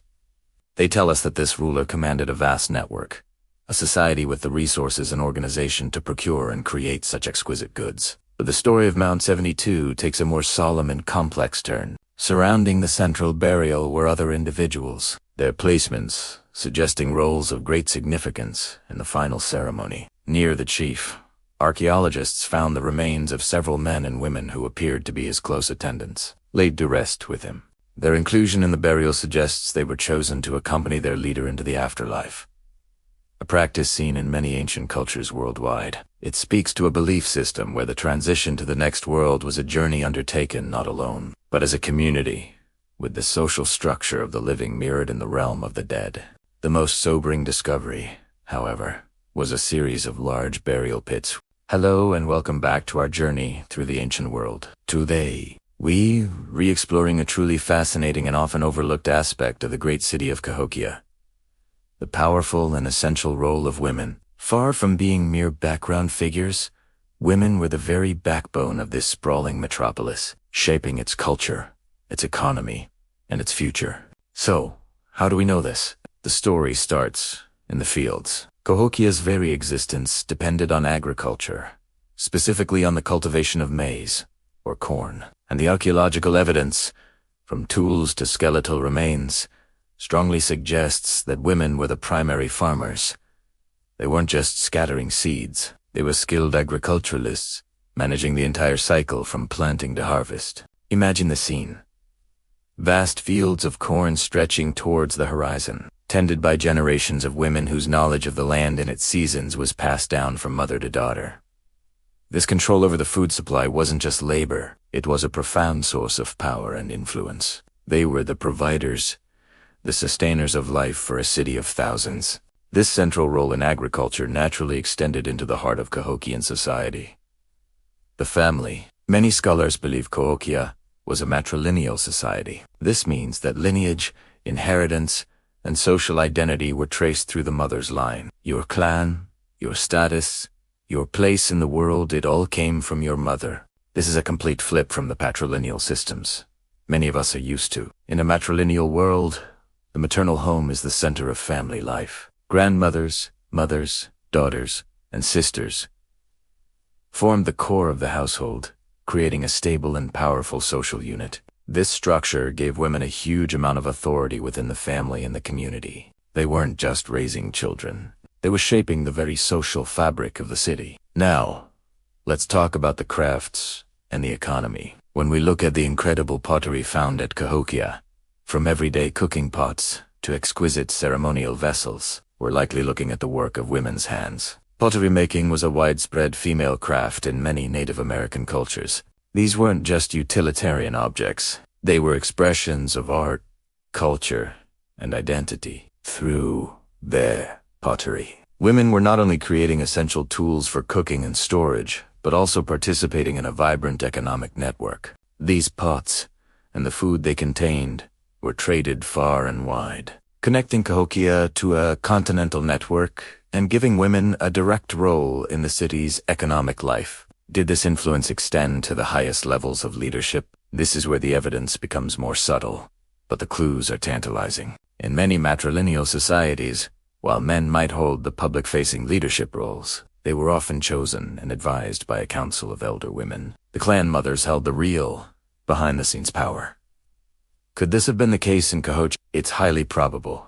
The political leaders, the chiefs who stood atop the great mounds, likely owed their positions to their maternal lineage and had to answer to the women of their clan. Furthermore, the spiritual life of Cahokia was deeply connected to fertility, agriculture, and the earth. Female figures and symbols are common in the iconography found at the site. These aren't just generic representations.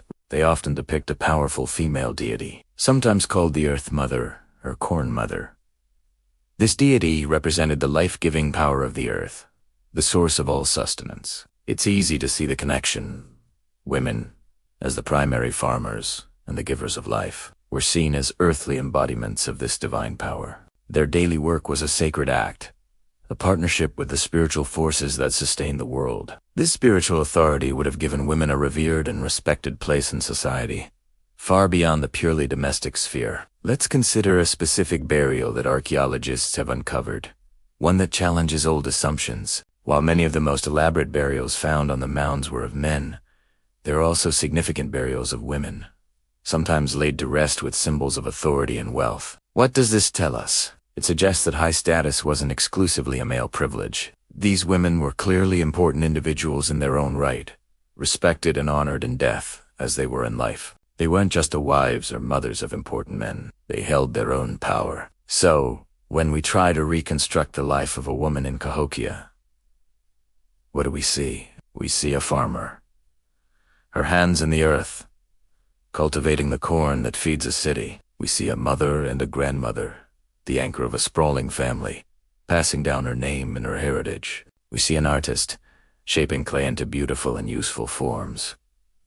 We see a community leader, whose wisdom and influence helped guide the city's destiny. And we see a spiritual figure, connected to the deepest forces of life and creation. The story of Cahokia is incomplete without the story of its women. They were not silent partners. They were active architects of their world. Recognizing their contributions gives us a much richer, more accurate, and frankly, more interesting picture of this incredible ancient city. By understanding their central role, we move beyond a simple story of male chiefs and monumental mounds, and we begin to see Cahokia for what it was.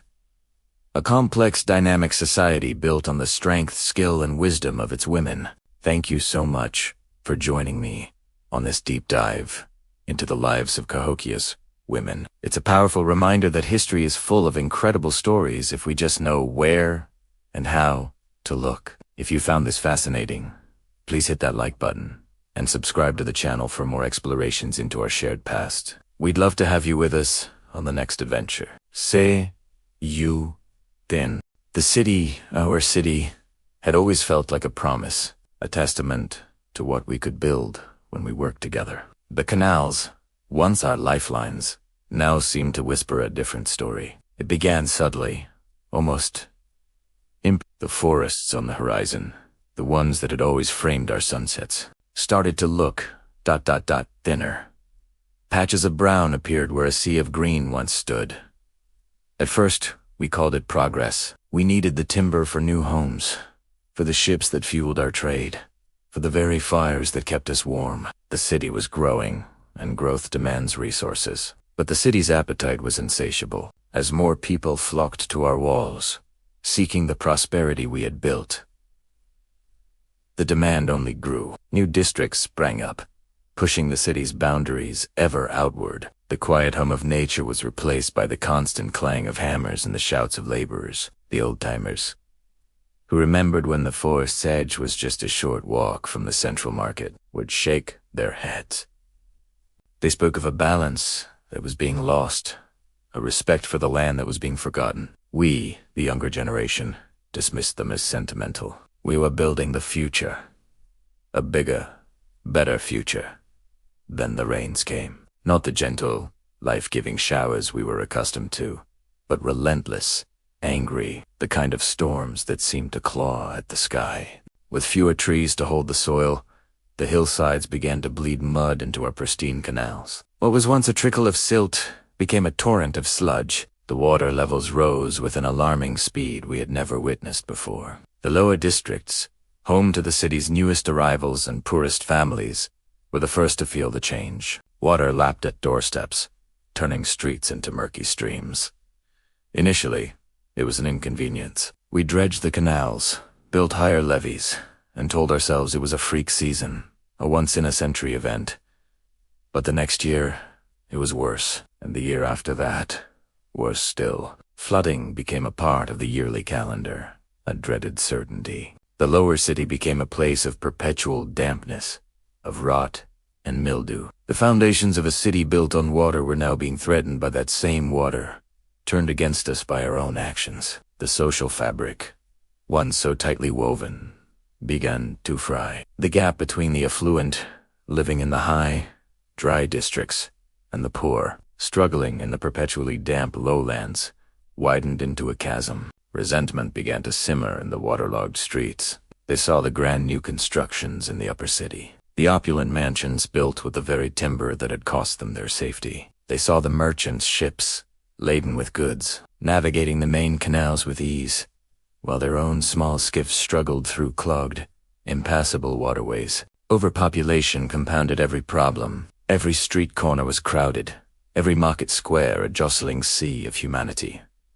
Resources that were once abundant became scarce. The price of food, of clean water, of dry firewood began to climb. Fights broke out in bread lines. The city guard, once a symbol of order, became an occupying force, their presence more about control than protection. The promise of the city, the dream of a better life, was drowning. For many, it had become a trap. Whispers of blame became shouts of anger. It was the council's fault for poor planning. It was the merchants' fault for their greed. It was the logers' fault for stripping the hills bare. It was the newcomers' fault for straining our resources. We began to turn on each other, seeking scapegoats for a crisis of our own collective making. The spirit of unity that had built the city was being corroded, piece by piece, by suspicion and fear. The changes were not just in the environment, but within us. The optimism that had been our bedrock was eroding, like the very soil washing away from the hills. We looked at the murky, bloated canals, smelled the decay in the air, and felt a quiet despair settle over us. The foundations of our home were not just the stone and wood beneath our feet, but the trust and cooperation between us, and both were beginning to crack. The challenges were no longer at our gates. They were inside, flowing through our streets and poisoning our hearts. The city was still standing, but it felt as though it was beginning to hold its breath, waiting for the moment when the foundations would finally give way. Thank you for joining me on this part of our journey. If this story resonates with you, please consider liking this video and subscribing to the channel. Your support allows us to continue telling these stories. We'll see you in the next chapter.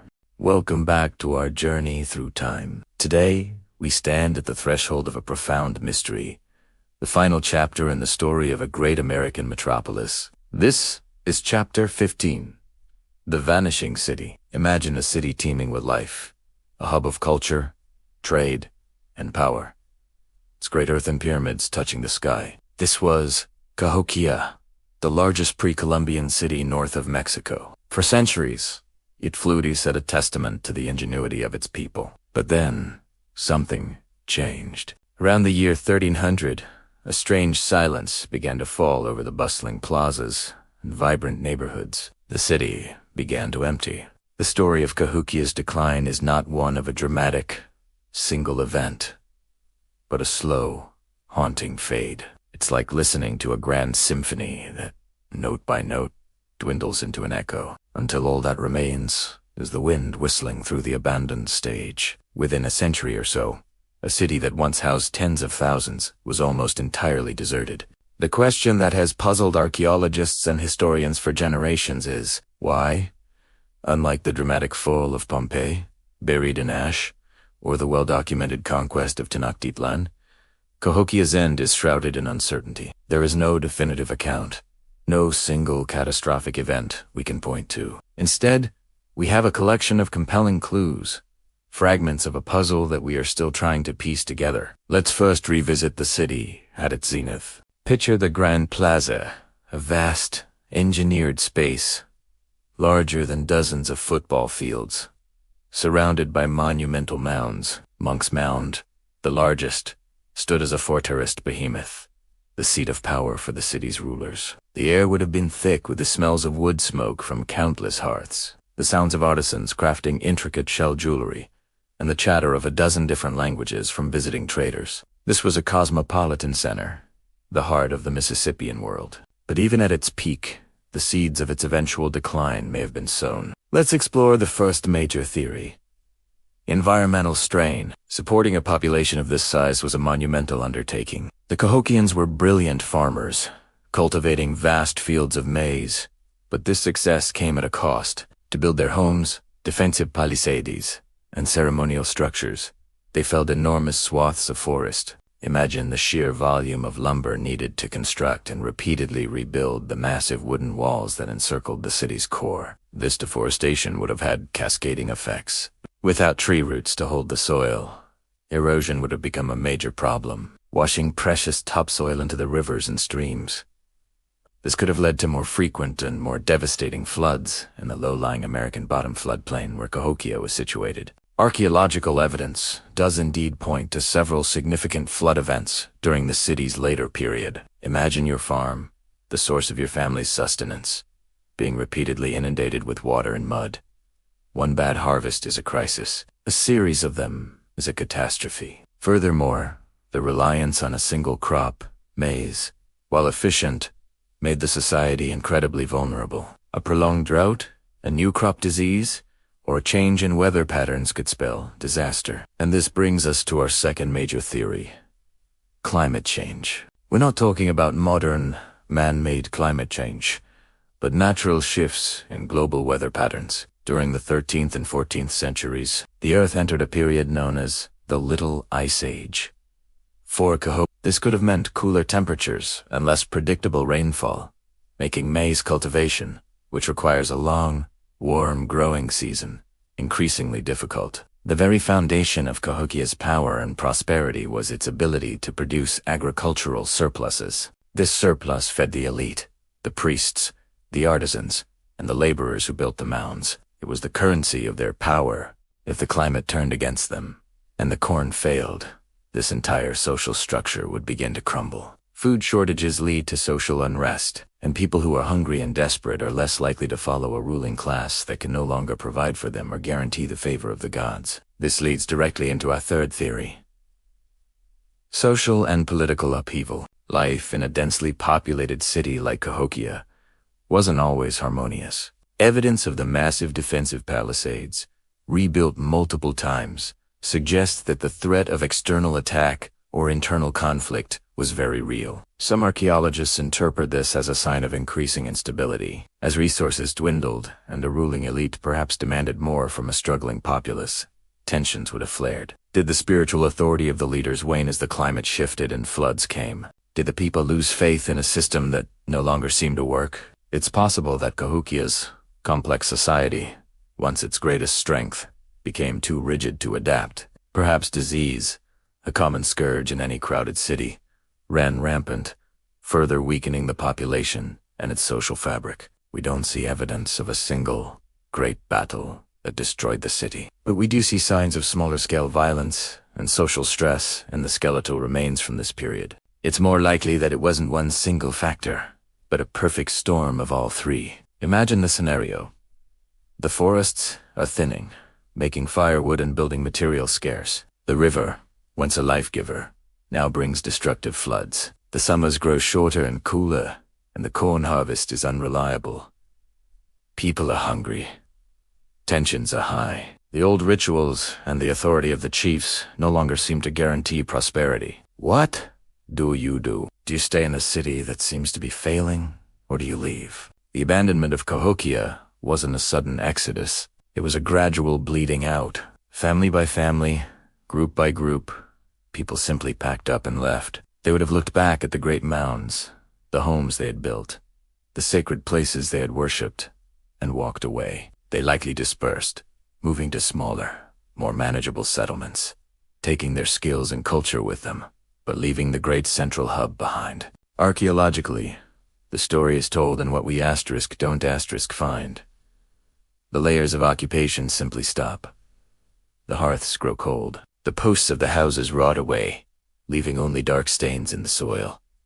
There are no signs of a final, fiery conquest. There are just ... fewer and fewer people. The city grew quiet. The once cleared fields would have been reclaimed by prairie grasses and saplings. The carefully maintained plazas became overgrown. The wooden structures decayed and collapsed. The earth itself began the slow process of reclaiming the mounds. Wind and rain softened their sharp edges. Vegetation took root on their slopes. The vanishing city was slowly being absorbed back into the landscape, its grandeur fading into a series of mysterious, grass-covered hills. For centuries, its true identity was forgotten, its story lost to time, until modern archaeology began to uncover the ghost of this once mighty metropolis. What we are left with is a powerful and humbling lesson. Cahokia was a complex, sophisticated, and successful society, But it was not invincible. It reminds us that all civilizations, no matter how powerful, are ultimately dependent on a delicate balance with their environment and the fragile bonds of their own social contracts. The silent mounds of Cahokia are not a monument to failure, but a poignant testament to a magnificent city that rose, flourished, and, for reasons we may never fully know, simply faded away. The story of Cahokia doesn't truly end. Of course, the people who left carried its legacy with them, and their descendants are among us today. But the city itself remains a ghost, a whispered question on the Illinois prairie. Thank you for joining us on this exploration of one of history's most captivating mysteries. If you found this journey as fascinating as I did, please consider liking this video, subscribing to the channel, and hitting the notification bell so you don't miss our next chapter. We'll see you next time. Hey everyone, and welcome back to our journey through time. Imagine this: rolling prairies, endless skies, and beneath your feet, a lost city. For centuries, the magnificent mounds we've been exploring lay dormant, their true purpose shrouded in mystery. The once thriving metropolis had faded from memory, becoming just another part of the landscape. But that was all about to change. As European settlers pushed westward in the 18th and 19th centuries, they encountered these enormous earthen structures. What were they? Some thought they were natural hills. Others spun tales of a lost race of giants. Farmers even plowed over smaller mounds, completely unaware of the history they were disturbing. Their fields were unknowingly built upon the plazas and neighborhoods of a forgotten civilization. It's a bit like building a sandcastle on top of a buried treasure chest, isn't it? You just have no idea what lies beneath. The first person to truly map the site and recognize its significance was a man named Henry Brown. In 1811, he visited the area and was absolutely stunned. He wrote about a stupendous pile of earth, what we now call Monks Mound, and correctly guessed it was the heart of a large, ancient town. He climbed to the top and saw dozens of smaller mounds spread out before him, like silent sentinels guarding a long-lost secret. His writings were some of the first to alert the world that this was not just a collection of random hills. It was the remnant of something truly extraordinary. Brackenridge's observations were just the beginning. Soon, other curious minds, early antiquarians, and amateur archaeologists started to dig. Now, we have to remember, this was long before the careful, scientific methods we use today. These early excavations were often more like treasure hunts. People would dig trenches straight into the mounds, searching for artifacts, pottery, and skeletons. One of the most famous and, honestly, most destructive of these early diggers was Thomas T. In the 1830s, he bought a large part of the site, including Monks Mound, with a dream of finding hidden chambers filled with gold and jewels. He even bored a tunnel deep into the side of the great mound. Of course, he didn't find any treasure troves, because that's not what these mounds were for. But in their search, these early excavators, while damaging the site, did uncover a crucial evidence. They found layers of pottery, tools, and human remains that hinted at a long and complex history of occupation. It was like finding puzzle pieces, but with no picture on the box to guide you. Each artifact was a clue, a whisper from the past. They found beautifully crafted pottery with intricate designs, sharp stone arrowheads, and finely ground tools. These weren't the artifacts of a simple, nomadic people. They were the products of skilled artisans, of a settled and organized society. The sheer scale of the mounds also began to sink in. Think about the effort it would take to build just one of them. We're talking millions of basketloads of earth, all carried by hand. And there were over 100 of them. The realization dawned that only a large, coordinated population with powerful leaders could have achieved such a monumental feat. This wasn't a small village. This was a city. Slowly, painstakingly, the world began to piece the story together. Academics and archaeologists started to connect the dots between the massive mounds, the artifacts being found, and the oral traditions of some Native American tribes. They realized this wasn't the work of a mysterious lost race. It was the legacy of indigenous peoples who had built a complex urban civilization right here in the heart of North America, centuries before Columbus arrived. This rediscovery completely challenged the prevailing views of the time. The idea of a sophisticated, urban Native American center in the Midwest, was revolutionary. It forced people to rethink everything they thought they knew about the history of this continent. The silent mounds on the prairie finally began to speak again, telling the tale of a city of the sun, a place of power, ceremony, an incredible human achievement that had been waiting patiently beneath the prairie to be rediscovered. What an incredible story of loss and rediscovery. It just shows you how much of our history is buried right under our feet, just waiting for us to look. If you found this chapter of the story as fascinating as I did, please hit that like button and make sure you're subscribed so you don't miss what happens next. Thanks for watching, and we'll see you in the next video. Hello everyone, and welcome back to our deep dive into the mysteries of the past. In our last chapter, we stood in awe of the sheer scale of Cahokia, North America's first great city. But how do we truly know what we think we know about this incredible place? How do we peel back the layers of time to understand a city that left no written records? Today, we're putting on our lab coats and grabbing our trowels. This is Chapter 17, The Science of Cahokia. For centuries, the mounds of Cahokia were a silent enigma.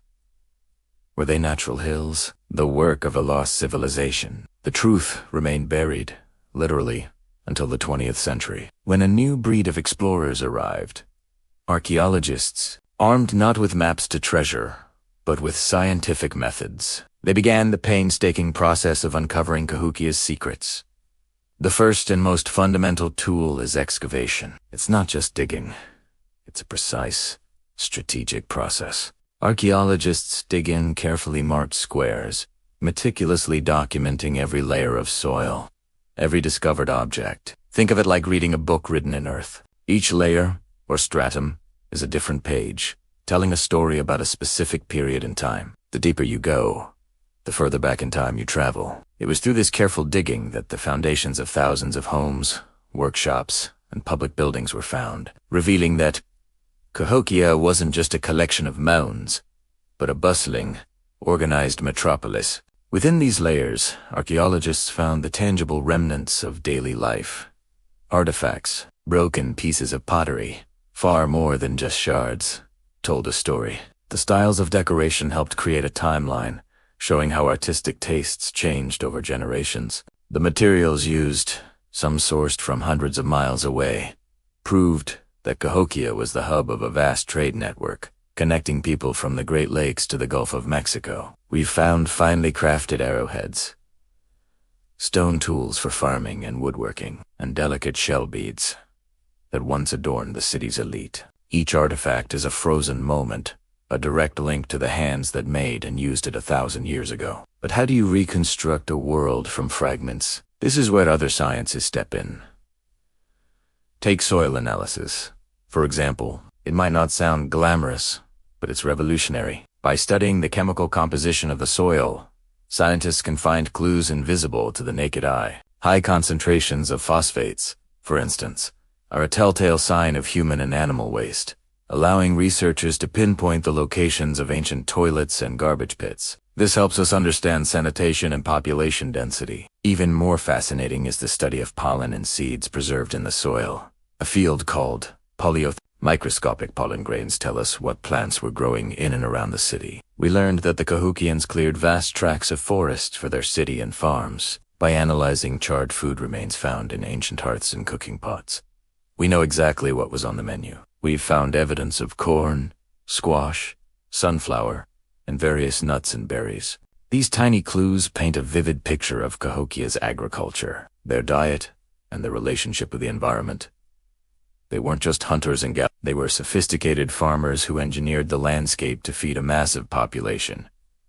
But the biggest question of all is, when did all of this happen? That's where the magic of radiocarbon dating comes in. Everything that was once living wood, bone, seeds, cloth absorbs carbon from the atmosphere, including a radioactive isotope called carbon-14. When an organism dies, it stops absorbing carbon, and the carbon-14 begins to decay at a very precise, known rate. By measuring the amount of carbon-14 left in an organic artifact, scientists can calculate how long ago it died with remarkable accuracy. Radiocarbon dating was the key that unlocked Cahokia's timeline. by dating fragments of wooden posts from the defensive walls and ceremonial henges, and even tiny seeds from a cooking pot. Archaeologists established that the city rose to prominence around 1050 AD and was largely abandoned by 1350 AD. This technology allowed them to map the city's growth, peak, and decline, transforming a static ruin into a dynamic, living history. The science didn't stop at ground level. Advanced technologies, like LiDAR, which is like radar but with light, have allowed researchers to digitally strip away the modern vegetation to see the landscape as the Cahokians saw it. This has revealed subtle, previously unknown mounds and features, refining our map of the city as a true extent.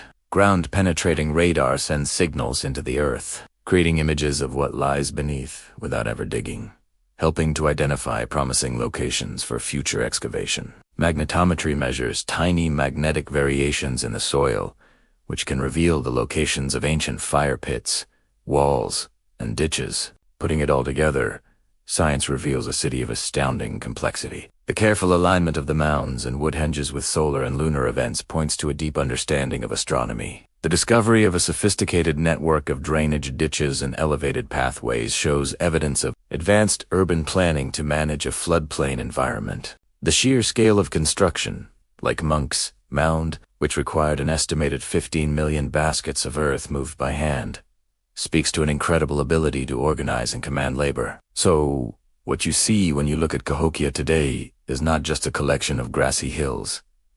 It is a scientific triumph. It is the result of decades of meticulous work by archaeologists, chemists, botanists, physicists, and geologists. They have given a voice to a people who left no words, transforming speculation into evidence and mystery into understanding. The story of Cahokia is a testament not only to the ingenuity of its builders, but also to the power of science to illuminate the darkest corners of our shared human past. Thank you for joining us on this scientific journey into Cahokia. I hope it gives you a new appreciation for the incredible detective work that goes into piecing together history. If you enjoyed this, please hit that like button, subscribe to the channel, and ring the bell so you don't miss our next chapter. We'll see you next time. Have you ever looked at the great cathedrals of Europe, like Notre Dame or Canterbury, and marveled at the ambition and skill it took to build them? These towering stone structures, reaching for the heavens, are often seen as the pinnacle of medieval achievement. But what if I told you that at the very same time, halfway across the world, another civilization was building monuments on a scale just as grand, using earth instead of stone? Welcome back to our journey into the past. Today, in our final chapter, we're zooming out to place the incredible city of Cahokia into its global context. It's easy to think of history in isolated boxes: Europe over here, Asia over there, and the Americas somewhere else entirely. But the story of humanity is a shared story, a testament to the universal spark of ingenuity that ignites in people everywhere, regardless of continent or culture. Let's travel back to the 11th century, around the year 1050, as William the Conqueror was preparing to cross the English Channel and change the course of European history. A cultural Big Bang was happening along the Mississippi River. The city of Cahokia was born, while skilled masons in Normandy were quarrying stone for what would become the great cathedrals of the Gothic Age. Thousands of people in North America were moving earth, basketball by basketball, to construct something just as awe-inspiring: Monks Mound. Imagine the scene. In Europe, the air is filled with the rhythmic clang of hammer on chisel. Architects and master builders, using principles of geometry passed down through generations, are designing pointed arches and flying buttresses to support massive stone vaults. It's a slow, meticulous process. The construction of a single cathedral could span centuries, involving generations of the same families.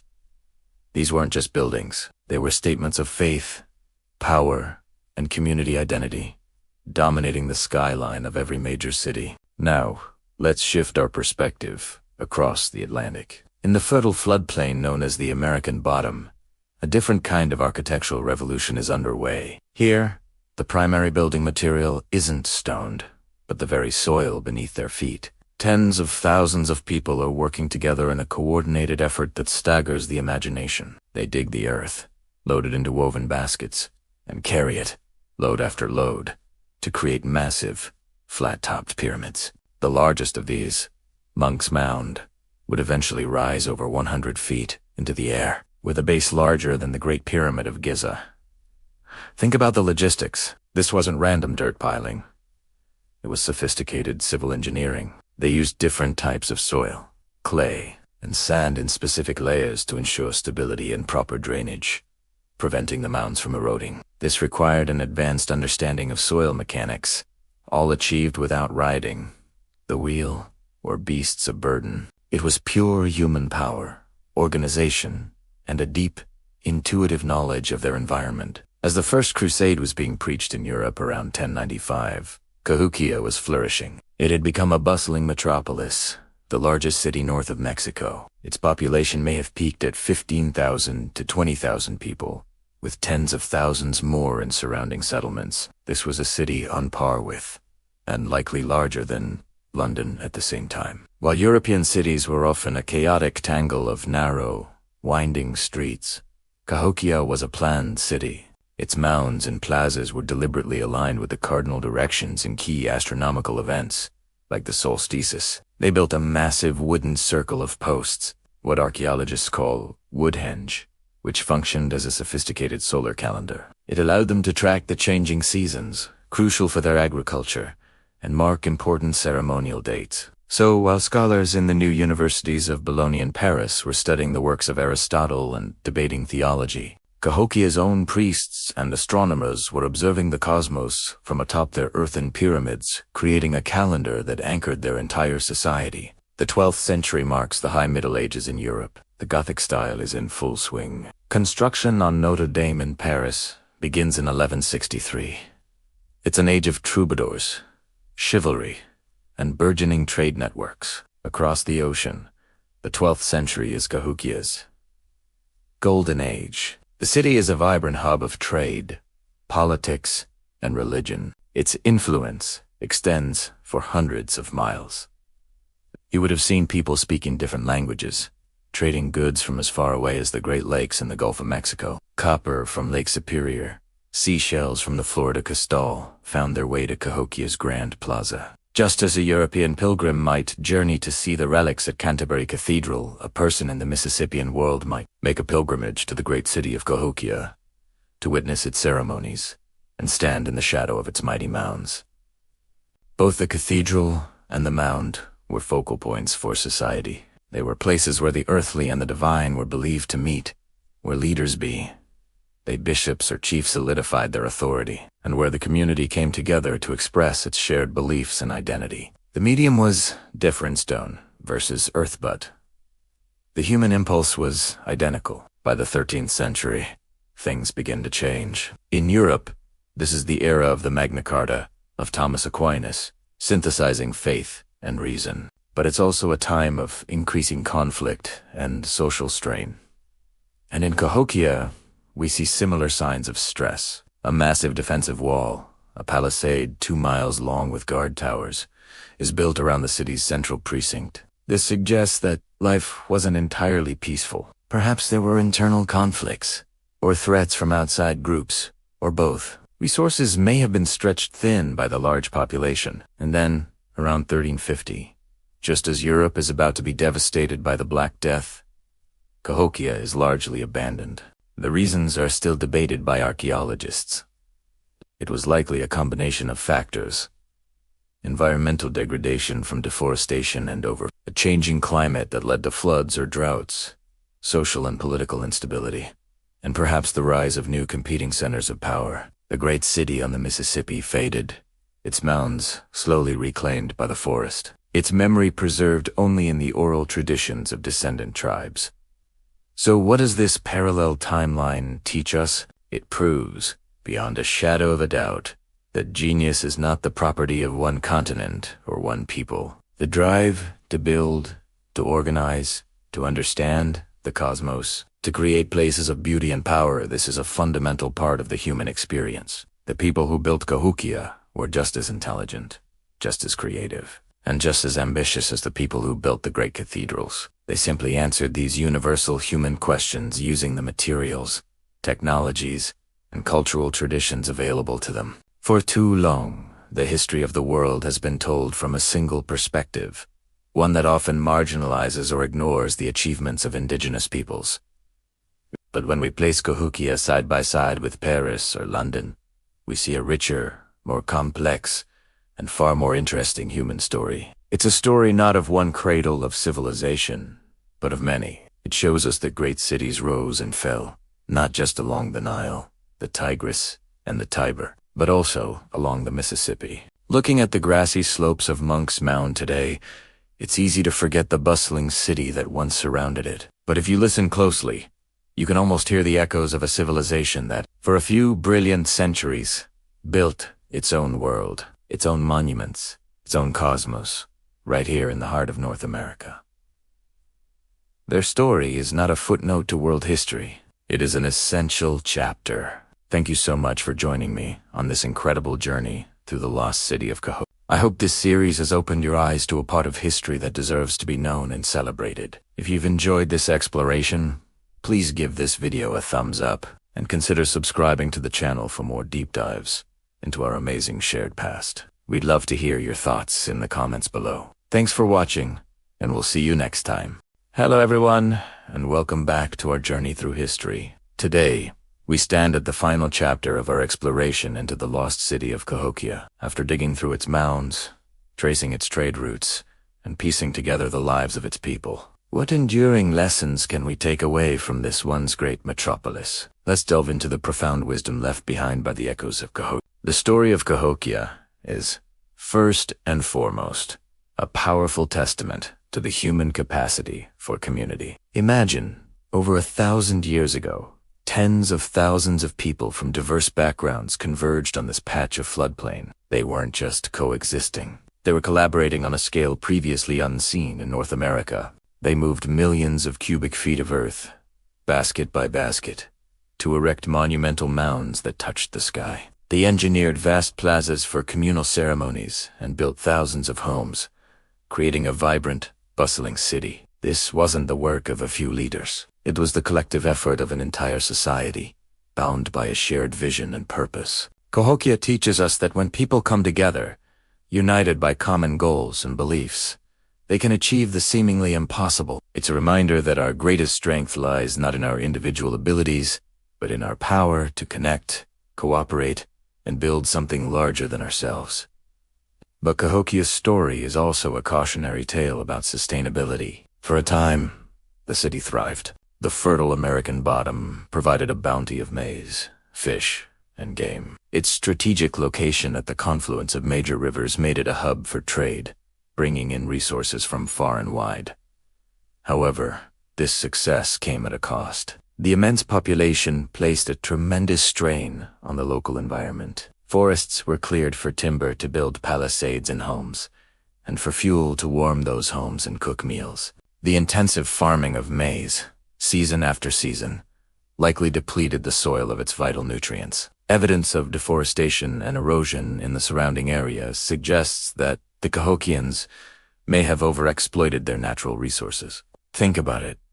As the city grew, so did its appetite. More people meant more mouths to feed, more houses to build, and more fires to keep lit. The very resources that fueled Cahokia's rise may have ultimately contributed to its decline. When environmental pressures mounted, perhaps, combined with a changing climate that brought floods or droughts, the system that had supported so many for so long began to fracture. It's a lesson that resonates powerfully today. We live in a world of sprawling cities and global networks, consuming resources at an unprecedented rate. Cahokia whispers to us across the centuries, urging us to consider the long-term consequences of our actions and to find a balance between our ambitions and the limits of our planet.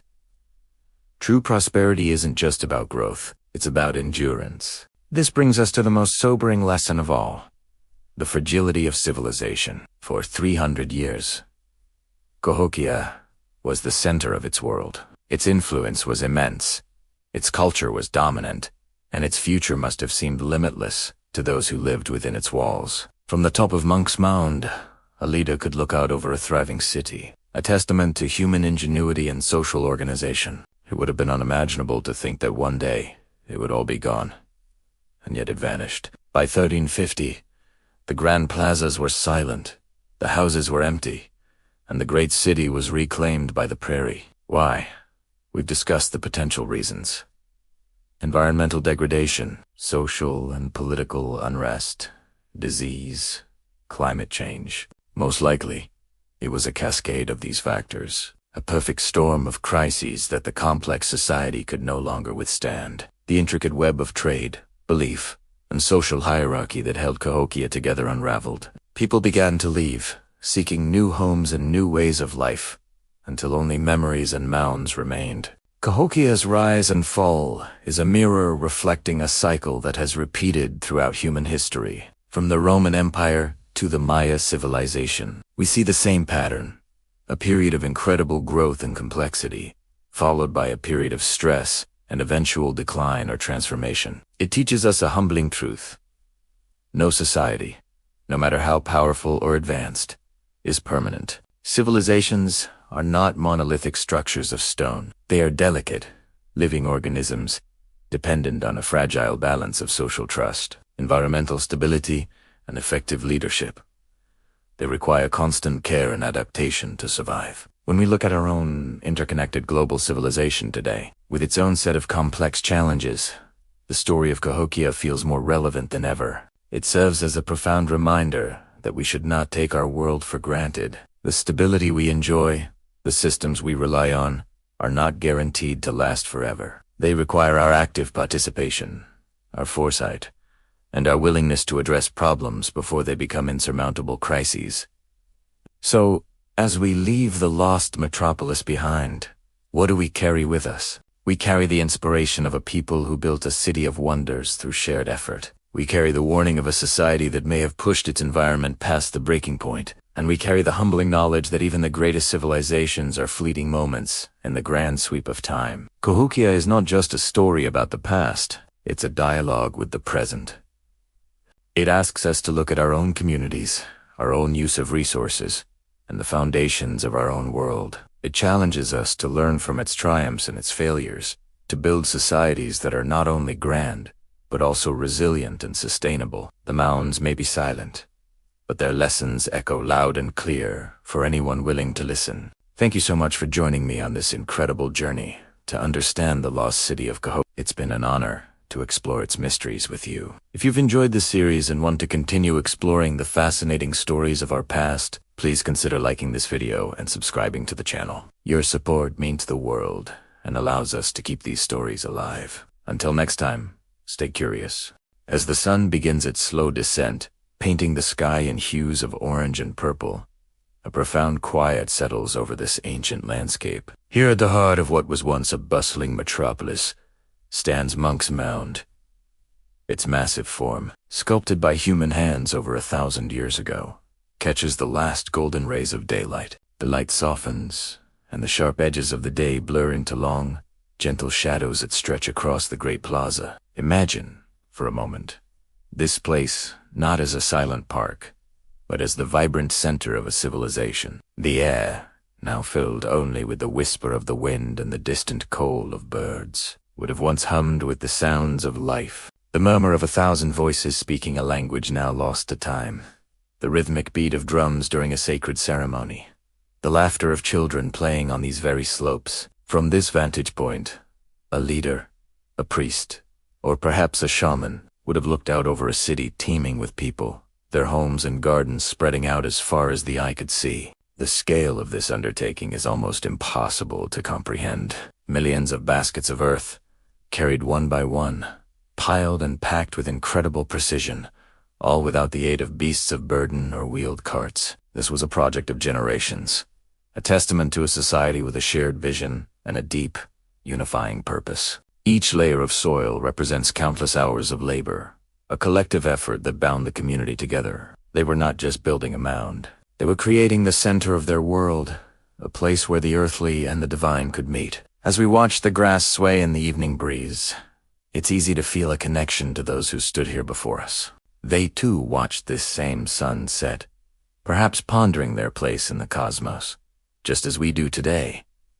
What were their hopes, their fears? What stories did they tell their children as darkness fell? The mounds don't offer easy answers. They are not inscribed with texts or histories that we can readily decipher. Instead, they offer something far more elemental, a sense of presence, a physical link to a deep and mysterious past. The birds you see circling overhead, silhouetted against the fading light, are the descendants of birds that flew over this city when it was alive. The wind that rustles the leaves is the same wind that would have cooled the brows of the workers who built this colossal structure. The stars that will soon emerge one by one in the deepening twilight are the same stars that guided their astronomers and inspired their myths. In these simple, enduring elements of nature, we find a bridge across the centuries. The Mississippian culture that flourished here was complex and sophisticated. They were master farmers, cultivating corn, beans, and squash in the fertile floodplains of the American bottom. They were skilled artisans, creating beautiful pottery, intricate shell carvings, and finely crafted tools. They were traders, their influence reaching hundreds, even thousands of miles, connecting them to a vast network of communities across the continent. And they were spiritual people, their lives governed by the cycles of the sun, the moon, and the seasons. This entire complex was an expression of their cosmology, a map of their universe rendered in earth and wood. Yet, for all their power and ingenuity, they vanished. By the time the first European explorers arrived in this region, the great city was already empty, its plazas overgrown, its mounds silent. The reasons for their departure remain one of archaeology's most enduring mysteries. Was it climate change, resource depletion, political turmoil, or some other catastrophe we cannot yet fathom? Perhaps it wasn't a single event, but a slow decline, a gradual fading away as people moved on to new lands and new ways of life. The silence here is not one of emptiness, but of contemplation. It invites us to reflect on the nature of civilization itself. We build great things. We create complex societies. We believe our world is permanent. But the story of Cahokia teaches us that even the mightiest cities can return to the earth. It is a humbling lesson, a reminder of the transient nature of human endeavors and the enduring power of the natural world. But it is also a story of resilience. Though the people are gone, their monumental legacy remains. These earthworks have survived the passage of a millennium. They have withstood the plow, the changing course of rivers, and the relentless march of modern development. They persist. They stand as a quiet but powerful monument not just to the people who built them, but to the very spirit of human wonder and endurance. They remind us that we are all part of a much longer story, a continuous chain of humanity stretching back into the mists of time. The drive to build, to create meaning, to leave a mark on the landscape, is a fundamental part of who we are. The people of Cahokia expressed that impulse on a scale that still boggles the mind. Their city may be gone, their language unspoken, their faces forgotten, but in the silent majesty of these mounds, their spirit endures. As the last sliver of light disappears below the horizon and the world settles into the deep blue of twilight, we are left alone with these earthen giants. They are more than just archaeological relics. They are a sacred inheritance. They are a whisper from the past, a challenge to our present, and a message for the future. They tell us that we are temporary custodians of this earth, and they ask us what we will choose to leave behind. Thank you for joining us on this journey into the heart of ancient America. We hope it has sparked your curiosity and deepened your appreciation for the incredible stories hidden just beneath the surface of our world. If you found this journey meaningful, please consider liking this video and subscribing to our channel for more explorations into the mysteries of the past. Until next time, may you find wonder in the world around you.